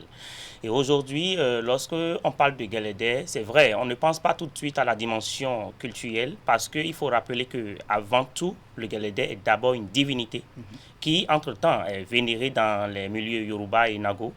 Et aujourd'hui, puisque c'est tombé dans le domaine public, les gens l'utilisent pour, enfin, en tant que masque, nous sommes d'accord, pour égayer le public. Alors, la danse masquée, donc, que nous avons vue dans ce magazine, porte-t-elle un message particulier? Oui, ça porte des messages, parce qu'il faut aussi souligner qu'à l'époque où le Galédé n'était pas encore un élément que tout le public pourrait, enfin, auquel tout le public pourrait avoir accès, il y a que cette danse était utilisée à l'époque pour d'abord utiliser à des fins de guérison de maladies. On ne sortait les masques Galédé à l'époque en milieu Yoruba et Nago que pour faire des rituels, pour guérir des maladies ou pour annoncer des situations, des cérémonies de funérailles et tout. Mais aujourd'hui, on n'est plus à cette étape parce que la chose a évolué, la chose est devenue publique et on l'utilise maintenant pour égayer. Donc, au départ, c'était un élément qui incarne d'abord une divinité de guérison. Après, c'est une divinité aussi qui instaure la paix au sein de la société. Et le magazine l'a bien dit. Et puis aujourd'hui, nous sommes à l'étape de loisirs et les gens l'utilisent pour des fins ludiques. Alors, dans la société Yoruba, que représente le Guélédé? Dans la société Yoruba, comme je l'avais dit dès l'entame de mes propos, le Guélédé est une divinité vénérée en bonne et due forme. Et donc, ce n'était pas ce masque qu'on utilise aujourd'hui juste pour égayer à travers les mélodies qui entourent. Mais c'était utilisé fondamentalement à l'époque par les Yoruba pour d'abord des fins de consultation rituelle, où on menait des activités histoire de savoir des choses sur l'avenir de la population autochtone qui utilise ces masques. Et aujourd'hui, quand on en est arrivé à l'utiliser pour des fins ludiques, c'est parce qu'on a entre-temps vu qu'au-delà du culturel qu'on exploitait pour faire tout le travail social qu'il fallait à l'époque, il y a aussi, nous sommes d'accord, ce jeu-là, cette danse, ces manifestations à caractère artistique, purement artistique, qui entoure, et il fallait l'exposer pour aussi, ne serait-ce que attirer l'attention, nous sommes d'accord, des spectateurs sur ce masque-là. Alors, on sait que le Guélédé a son ancrage dans la région Nago et Yoruba, notamment dans le plateau, mais le magazine nous a conduit dans le zoo où on parle moins de Guélédé. Comment peut-on expliquer cette expansion? Voilà. Si aujourd'hui le masque est en train d'être exporté, il faut le dire ainsi, il faut déjà comprendre que si l'UNESCO en est venu à s'intéresser et l'a classé comme étant un patrimoine mondial, c'est normal, c'est bien normal que cela puisse déjà se transférer d'un paysage culturel à un autre. Et aujourd'hui, si on retrouve le Guélédé dans un milieu mahi, carrément, où on n'était pas habitué à cela. L'explication est toute simple. C'est-à-dire que tout le monde est aujourd'hui habilité à toucher à ce masque. Sinon, à l'exploiter pour des fins de gaieté, pour des fins de joie. Et donc, si aujourd'hui à Wenri, les gens sont en train de jouer avec ce masque, c'est parce que justement l'artistique s'invite maintenant dans la chose et le côté culturel est un peu effacé. Nous sommes d'accord, et c'est grâce à cette dimension, à cette ouverture, j'allais dire, de ce masque qu'aujourd'hui on peut envisager avoir ce masque dans tous les milieux culturels du Bénin et non uniquement chez les autochtones. Très bien. Le magazine que nous a réalisé Teddy Goudalo met donc en relief un aspect très important. Il parle d'ingéniosité des masques sacrés. Au-delà de la sculpture, on y voit la technologie et même l'innovation. Comment peut-on moderniser le chef-d'œuvre? Voilà. Quand on parle de la modernisation, je pense que cela dépend de celui-là qui prononce le mot modernisation et de quelle position il se trouve. Sinon, aujourd'hui, quand on va parler d'innovation et de modernisation, je pense que dans le documentaire, nous avons vu clairement ce qui s'est passé. Dans les manifestations, les colloques, les conférences à travers lesquelles quand on a envie de faire des bémols culturels, on invite ces masques dans les salles et on les joue. Qu'est-ce qu'on avait l'habitude de remarquer? On avait l'habitude de remarquer sur la tête de ces masques, par exemple, des statues, ou des statuettes, si on peut le dire ainsi, qui sont statiques et qui ne bougent pas. On est d'accord? Mais aujourd'hui, dans ce qu'on a vu dans le documentaire, on a vu clairement qu'il y a des masques qui portent des mécanismes sur la tête, où ça bouge, ça verse de l'eau, ça tourne, et c'est ça déjà l'innovation. Mais si on doit voir l'innovation en termes de la touche de ce qui est extérieur à nous, sur ce que nous avons d'authentique, je ne pense pas que cette innovation, j'allais dire, ou cette modernité puisse avoir son sens. Parce que si je ne vais pas extrapoler un peu la question. Quand on parle aujourd'hui de musique moderne, où on parle de la musique traditionnelle et impliquée à la modernité, qu'est-ce qu'on voit d'habitude? On voit qu'on implique des instruments qui ne sont pas les nôtres dans la musique qui sont authentiquement de la terre du Bénin, on est d'accord? Et en ce moment-là, on parle de modernité. Moi, je ne vois pas en quoi notre bomba que nous portons d'habitude n'est pas notre modernité. Et je ne vois pas non plus en quoi est-ce que notre masque que nous avons l'habitude d'utiliser n'est pas notre modernité. Et c'est pourquoi d'ailleurs je disais au départ que ça dépend de celui qui prononce le mot modernité, de quelle position il se trouve. Sinon que ce que nous avons vu dans le documentaire, vous l'auriez constaté avec moi, que c'est de l'ingéniosité pure, qui relève bien sûr de l'artisanat. Et celui qui l'a fait, vous auriez constaté que quand celui qui, je ne suis pas un initié, mais on constate quand même que c'est une personne qui danse. La personne qui danse n'a pas sa main qui touche quelque chose en haut, mais pourtant ça bouge, ça fait beaucoup de sensations en haut. Et donc, c'est déjà ça l'ingéniosité. Et si déjà on peut impliquer cela, parce qu'on n'est pas habitué à voir ça, si déjà on peut impliquer cela, les acteurs culturels, les promoteurs culturels qui aujourd'hui utilisent ce masque pour aller égayer des gens dans des conférences ou dans des colloques, s'ils peuvent déjà intégrer ces innovations que nous venons de voir dans le documentaire à ce qui se faisait avant, je pense que le masque serait en train de prendre une nouvelle dimension et ça va encore attirer davantage l'attention de ceux-là qui l'ont classé dans le patrimoine mondial de l'UNESCO, à revoir encore la chose pour peut-être lui donner encore de la valeur davantage. Alors, comment moderniser le Guélédé sans le désacraliser? Parce que le risque est là quand même. Voilà, le risque est là et c'est de ça que je parlais. C'est-à-dire que lorsqu'on va vouloir parler de modernité et on va vouloir voir les choses de façon extravertie, c'est-à-dire qu'on doit forcément apporter une touche qui vient de l'extérieur et dire que oui, voilà, maintenant nous sommes en train d'apporter de modernité dans ce masque. Je pense que c'est là où le gros risque va se présenter et je pense que c'est là également qu'on va désacraliser totalement ce qui est authentique, ce qui est original et propre au Bénin. Donc, on ne voit jamais, on ne peut jamais voir d'ailleurs le masque Guélédé sous d'autres cieux si ce n'est pas au Bénin que ça se joue. Et donc, c'est d'abord cette reconnaissance qu'on doit défendre. C'est déjà ça. Parce que c'est nous qui détenons le billet vert qui donne toute l'originalité de ce masque au monde. Maintenant, si on va commencer par ajouter des enjoliveurs ou des fioritures qui quittent carrément ailleurs et qui ne sont même pas des éléments qui se retrouvent dans l'ère culturelle où nous sommes, et on va dire maintenant qu'on est en train de faire de la modernisation ou qu'on est en train d'ajouter quelque chose pour ne serait-ce que s'identifier au format standard à l'international, je pense que là, il y aurait un gros risque et la valeur que ce masque avait et que l'UNESCO est venu choisir cela comme étant un patrimoine mondial, cette valeur va disparaître un jour, si on commence pas à faire ça. Merci à vous, Teddy Gandigbe, journaliste culturel au quotidien Matin Libre. Merci pour ces explications et bonne journée à vous. Merci beaucoup. Mesdames et messieurs, nous allons observer une pause d'une dizaine de minutes et derrière, c'est le décryptage de l'actualité nationale et internationale. Exercice assuré ce dimanche par Médis Agoué-Encore et les journalistes chroniqueurs politiques. Voici d'abord la revue de presse hebdomadaire que nous propose Nassis Alossé.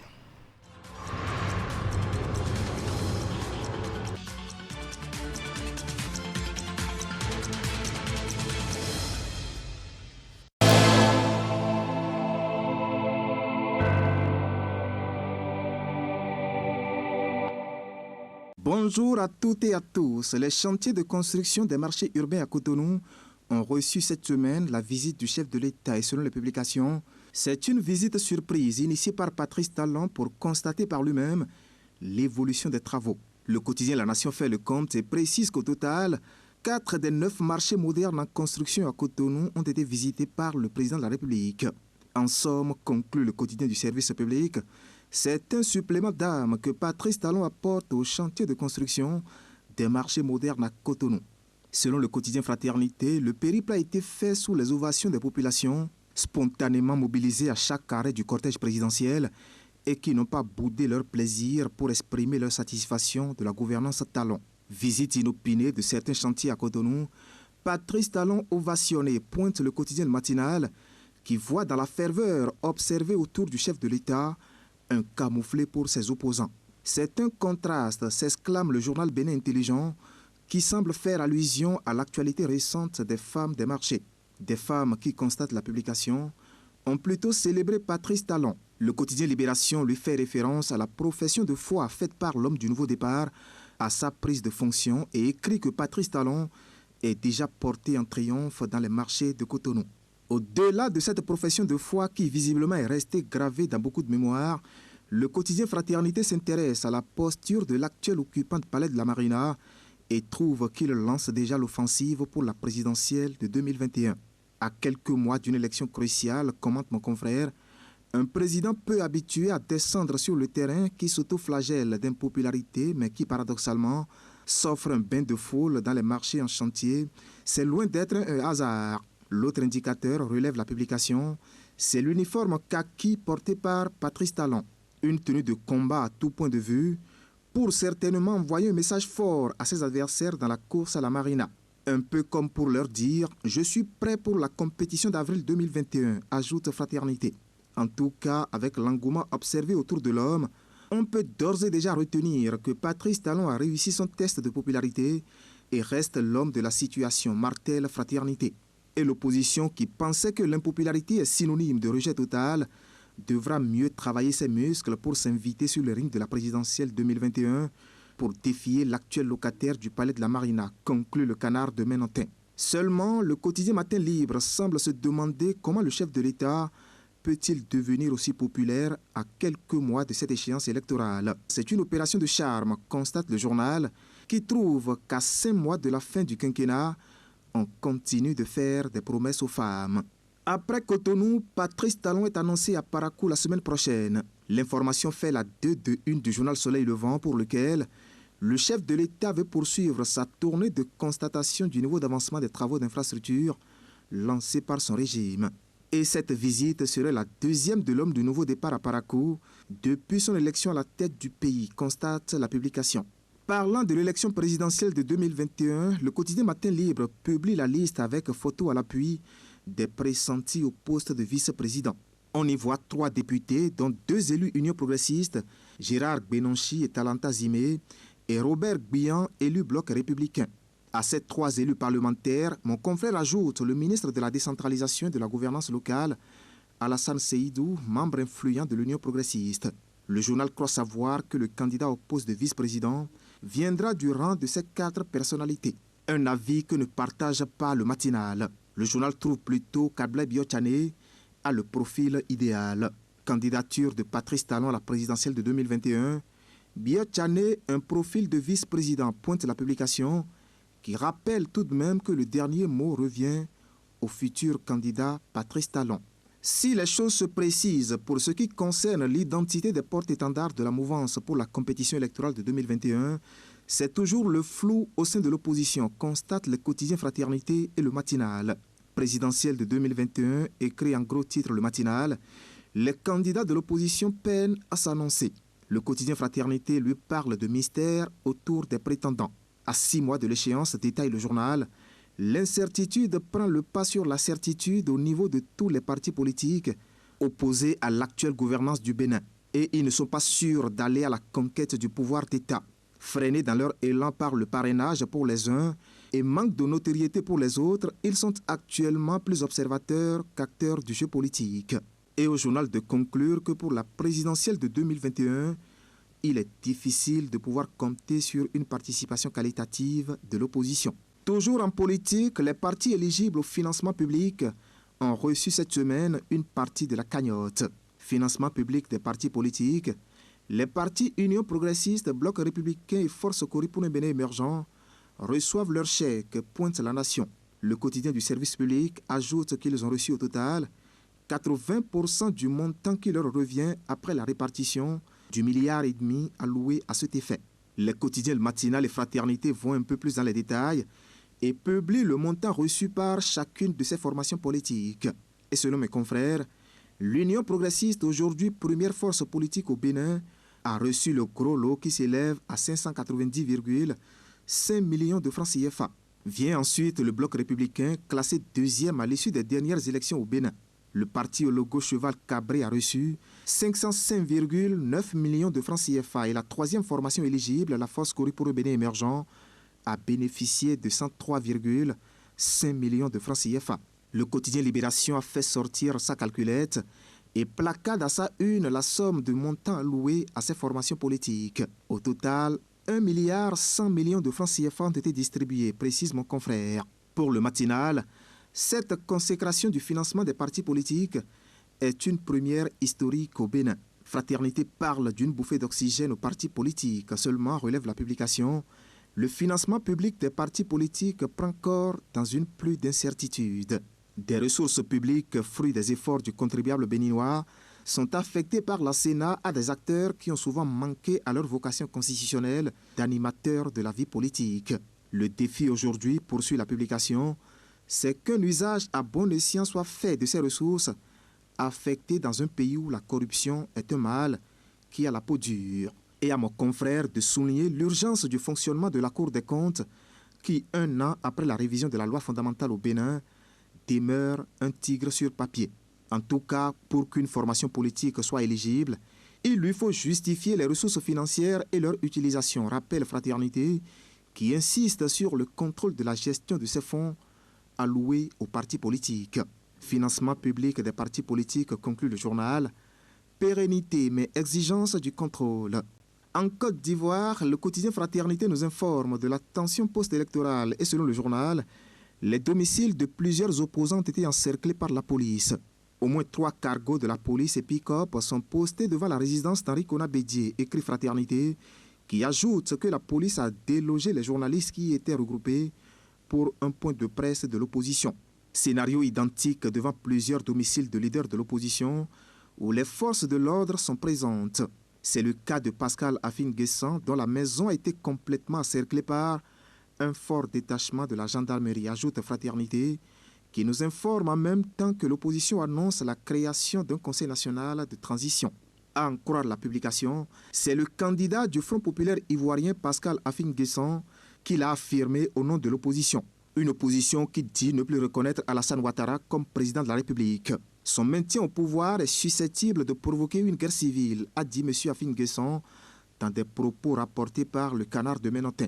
Le Conseil national de transition annoncé, lui, sera présidé par l'ancien président ivoirien Henri Konan Bédié, candidat et chef du PDCI. Et à Fraternité de conclure que les opposants restent dans une dynamique de bras de fer avec le pouvoir en place en Côte d'Ivoire. De la Côte d'Ivoire aux États-Unis, Fraternité parle toujours de la présidentielle et nous informe que le taux de participation s'annonce historiquement élevé avec près de 100 millions d'électeurs qui ont déjà voté par anticipation, soit plus de 70% du nombre d'électeurs total de 2016, précise la publication. Le quotidien Le Matinal, lui, publie les premiers chiffres issus des urnes. Des chiffres qui mettent Joe Biden devant son challenger, le président sortant Donald Trump. Dans la suite, cette semaine, l'insécurité, le journal Matin Libre, qui nous apprend que 3 présumés faux policiers ont été arrêtés à Parakou. À Cotonou, en revanche, rapporte la Tribune de la capitale, 10 individus en pleine activité de trafic de drogue ont été interpellés par la police. Et ceci suite à la destruction d'un ghetto au quartier Awassa. C'est l'essentiel à retenir cette semaine de l'actualité, vue et commentée par les journaux. Merci de m'avoir suivi et à la semaine prochaine.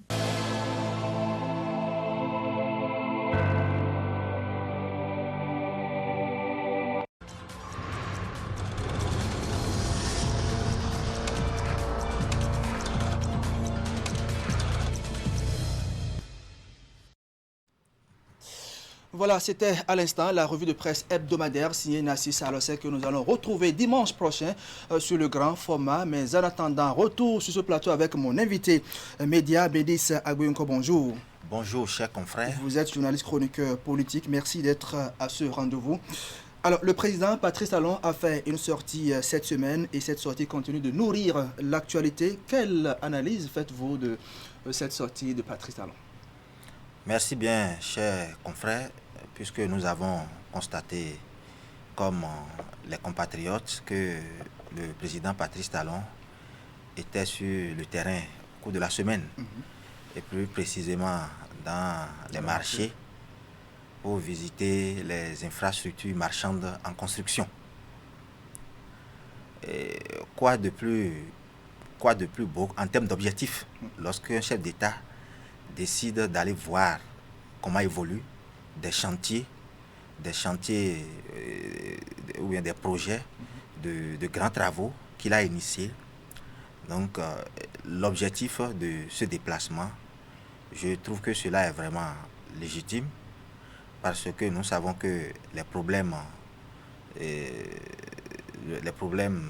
de magasins, ou bien les problèmes de boutiques et autres se posent avec acuité dans les marchés et que les femmes en ont effectivement besoin.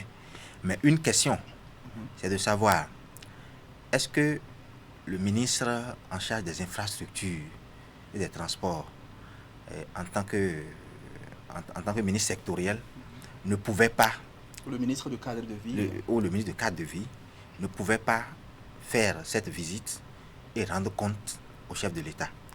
Pourquoi le chef de l'État a choisi en personne d'aller sur le terrain dans ce contexte précis du lendemain au lendemain d'une marche de ces femmes de marché pour critiquer peut-être la gouvernance sociale, la cherté de la vie, la hausse des produits de grande consommation, tout ça a été évoqué lors de la marche.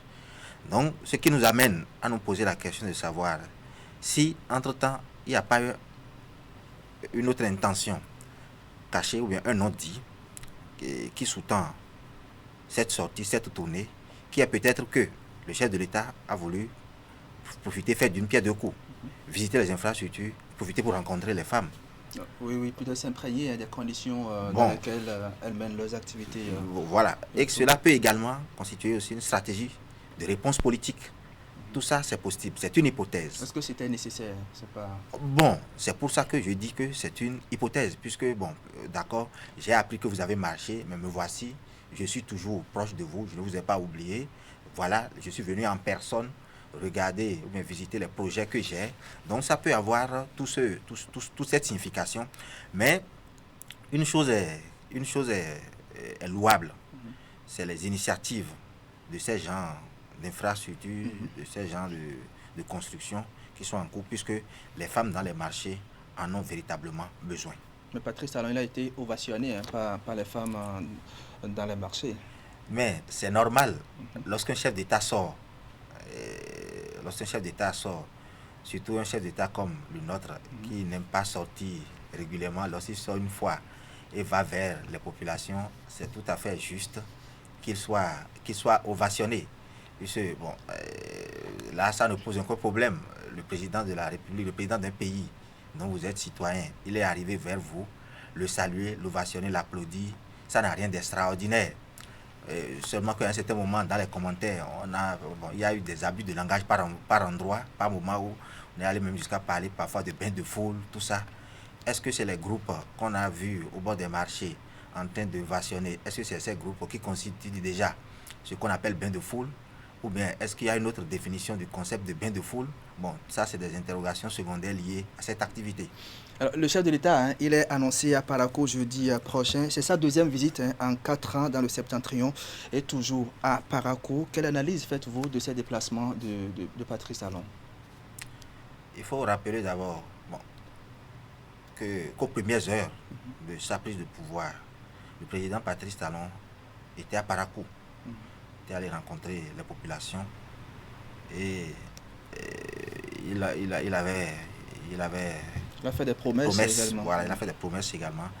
Il les a rassurés. Il les a rassurés, les populations de Parakou, de sa volonté de bien faire en termes de développement du pays. Et ça fait pratiquement 4 ans qu'il y était. Donc, ne plus retourner voir les populations, ce ne serait pas du tout bien de sa part, puisque les populations diront le chef de l'État est passé une fois, on ne l'a plus jamais revu.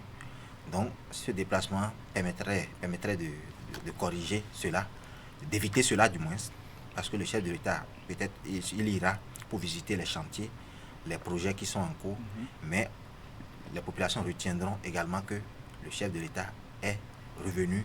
Il était d'abord là en début de mandat, mais pratiquement à la fin de son mandat, il est encore revenu. Donc, c'est pertinent comme un projet de déplacement. Puisque lorsqu'on est chef d'État, au-delà des rencontres classiques du Conseil des ministres, les audiences et autres déplacements à l'étranger pour des négociations, des accords, tout ça, il est important de temps en temps d'aller sur le terrain pour d'aller vers les populations. Et vous constatez soi-même parfois ce qui est en train d'être fait sur le terrain, les écouter, tout ça participe d'une sorte de symbiose ou bien d'harmonie entre le peuple et celui qui l'a élu. Voilà. Oui. Et pendant ce temps, il y a 3 formations politiques qui ont reçu le chèque au niveau de la Commission électorale nationale autonome dans le cadre du financement public des partis politiques. C'est sans doute une avancée dans la mise en œuvre de la réforme du système partisan. Oui, il faut reconnaître d'abord que c'est une avancée, puisque depuis le début du renouveau démocratique à ce jour, et que les partis politiques existaient en grand nombre et se créaient, vivaient, évoluaient, sans qu'on ne sache exactement quelle était leur source de financement. Ce que certaines personnes allaient même jusqu'à qualifier de financement occulte. Voilà. Mais aujourd'hui, c'est que tout le monde sait que les partis politiques bénéficient d'un appui institutionnel, d'un soutien officiel de la part de l'État, et que quand ils vont mener des actions sur le terrain, on ne pourra plus leur poser la question de savoir où est-ce que vous avez eu l'argent.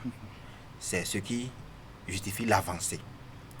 Mais la limite ou bien le regret, c'est le fait que pour une première fois, qu'on décide d'allouer un tel fonds à des partis politiques, que ce soit finalement une poignée de partis politiques, trois partis qui en bénéficient.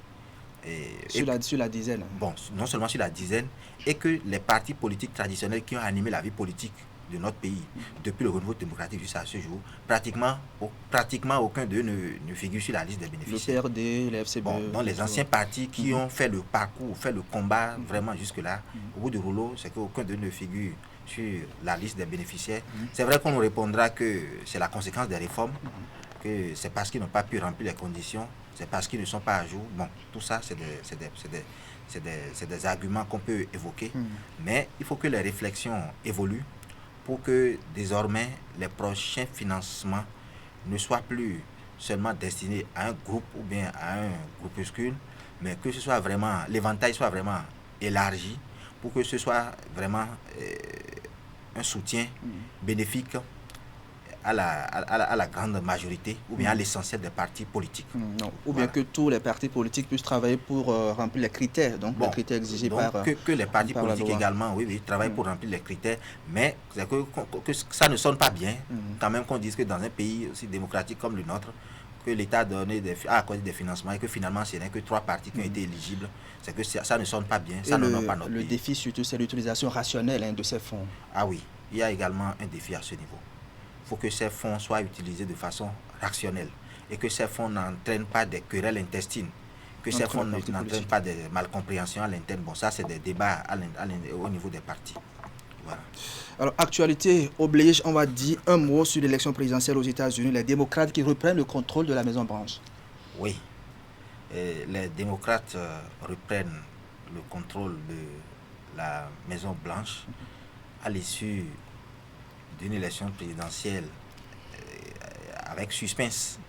Maintenant, le suspense a vraiment duré, puisque les opérations de décompte ont pratiquement duré 5 jours. Voilà, avant que les grandes tendances ne donnent le candidat Joe Biden premier.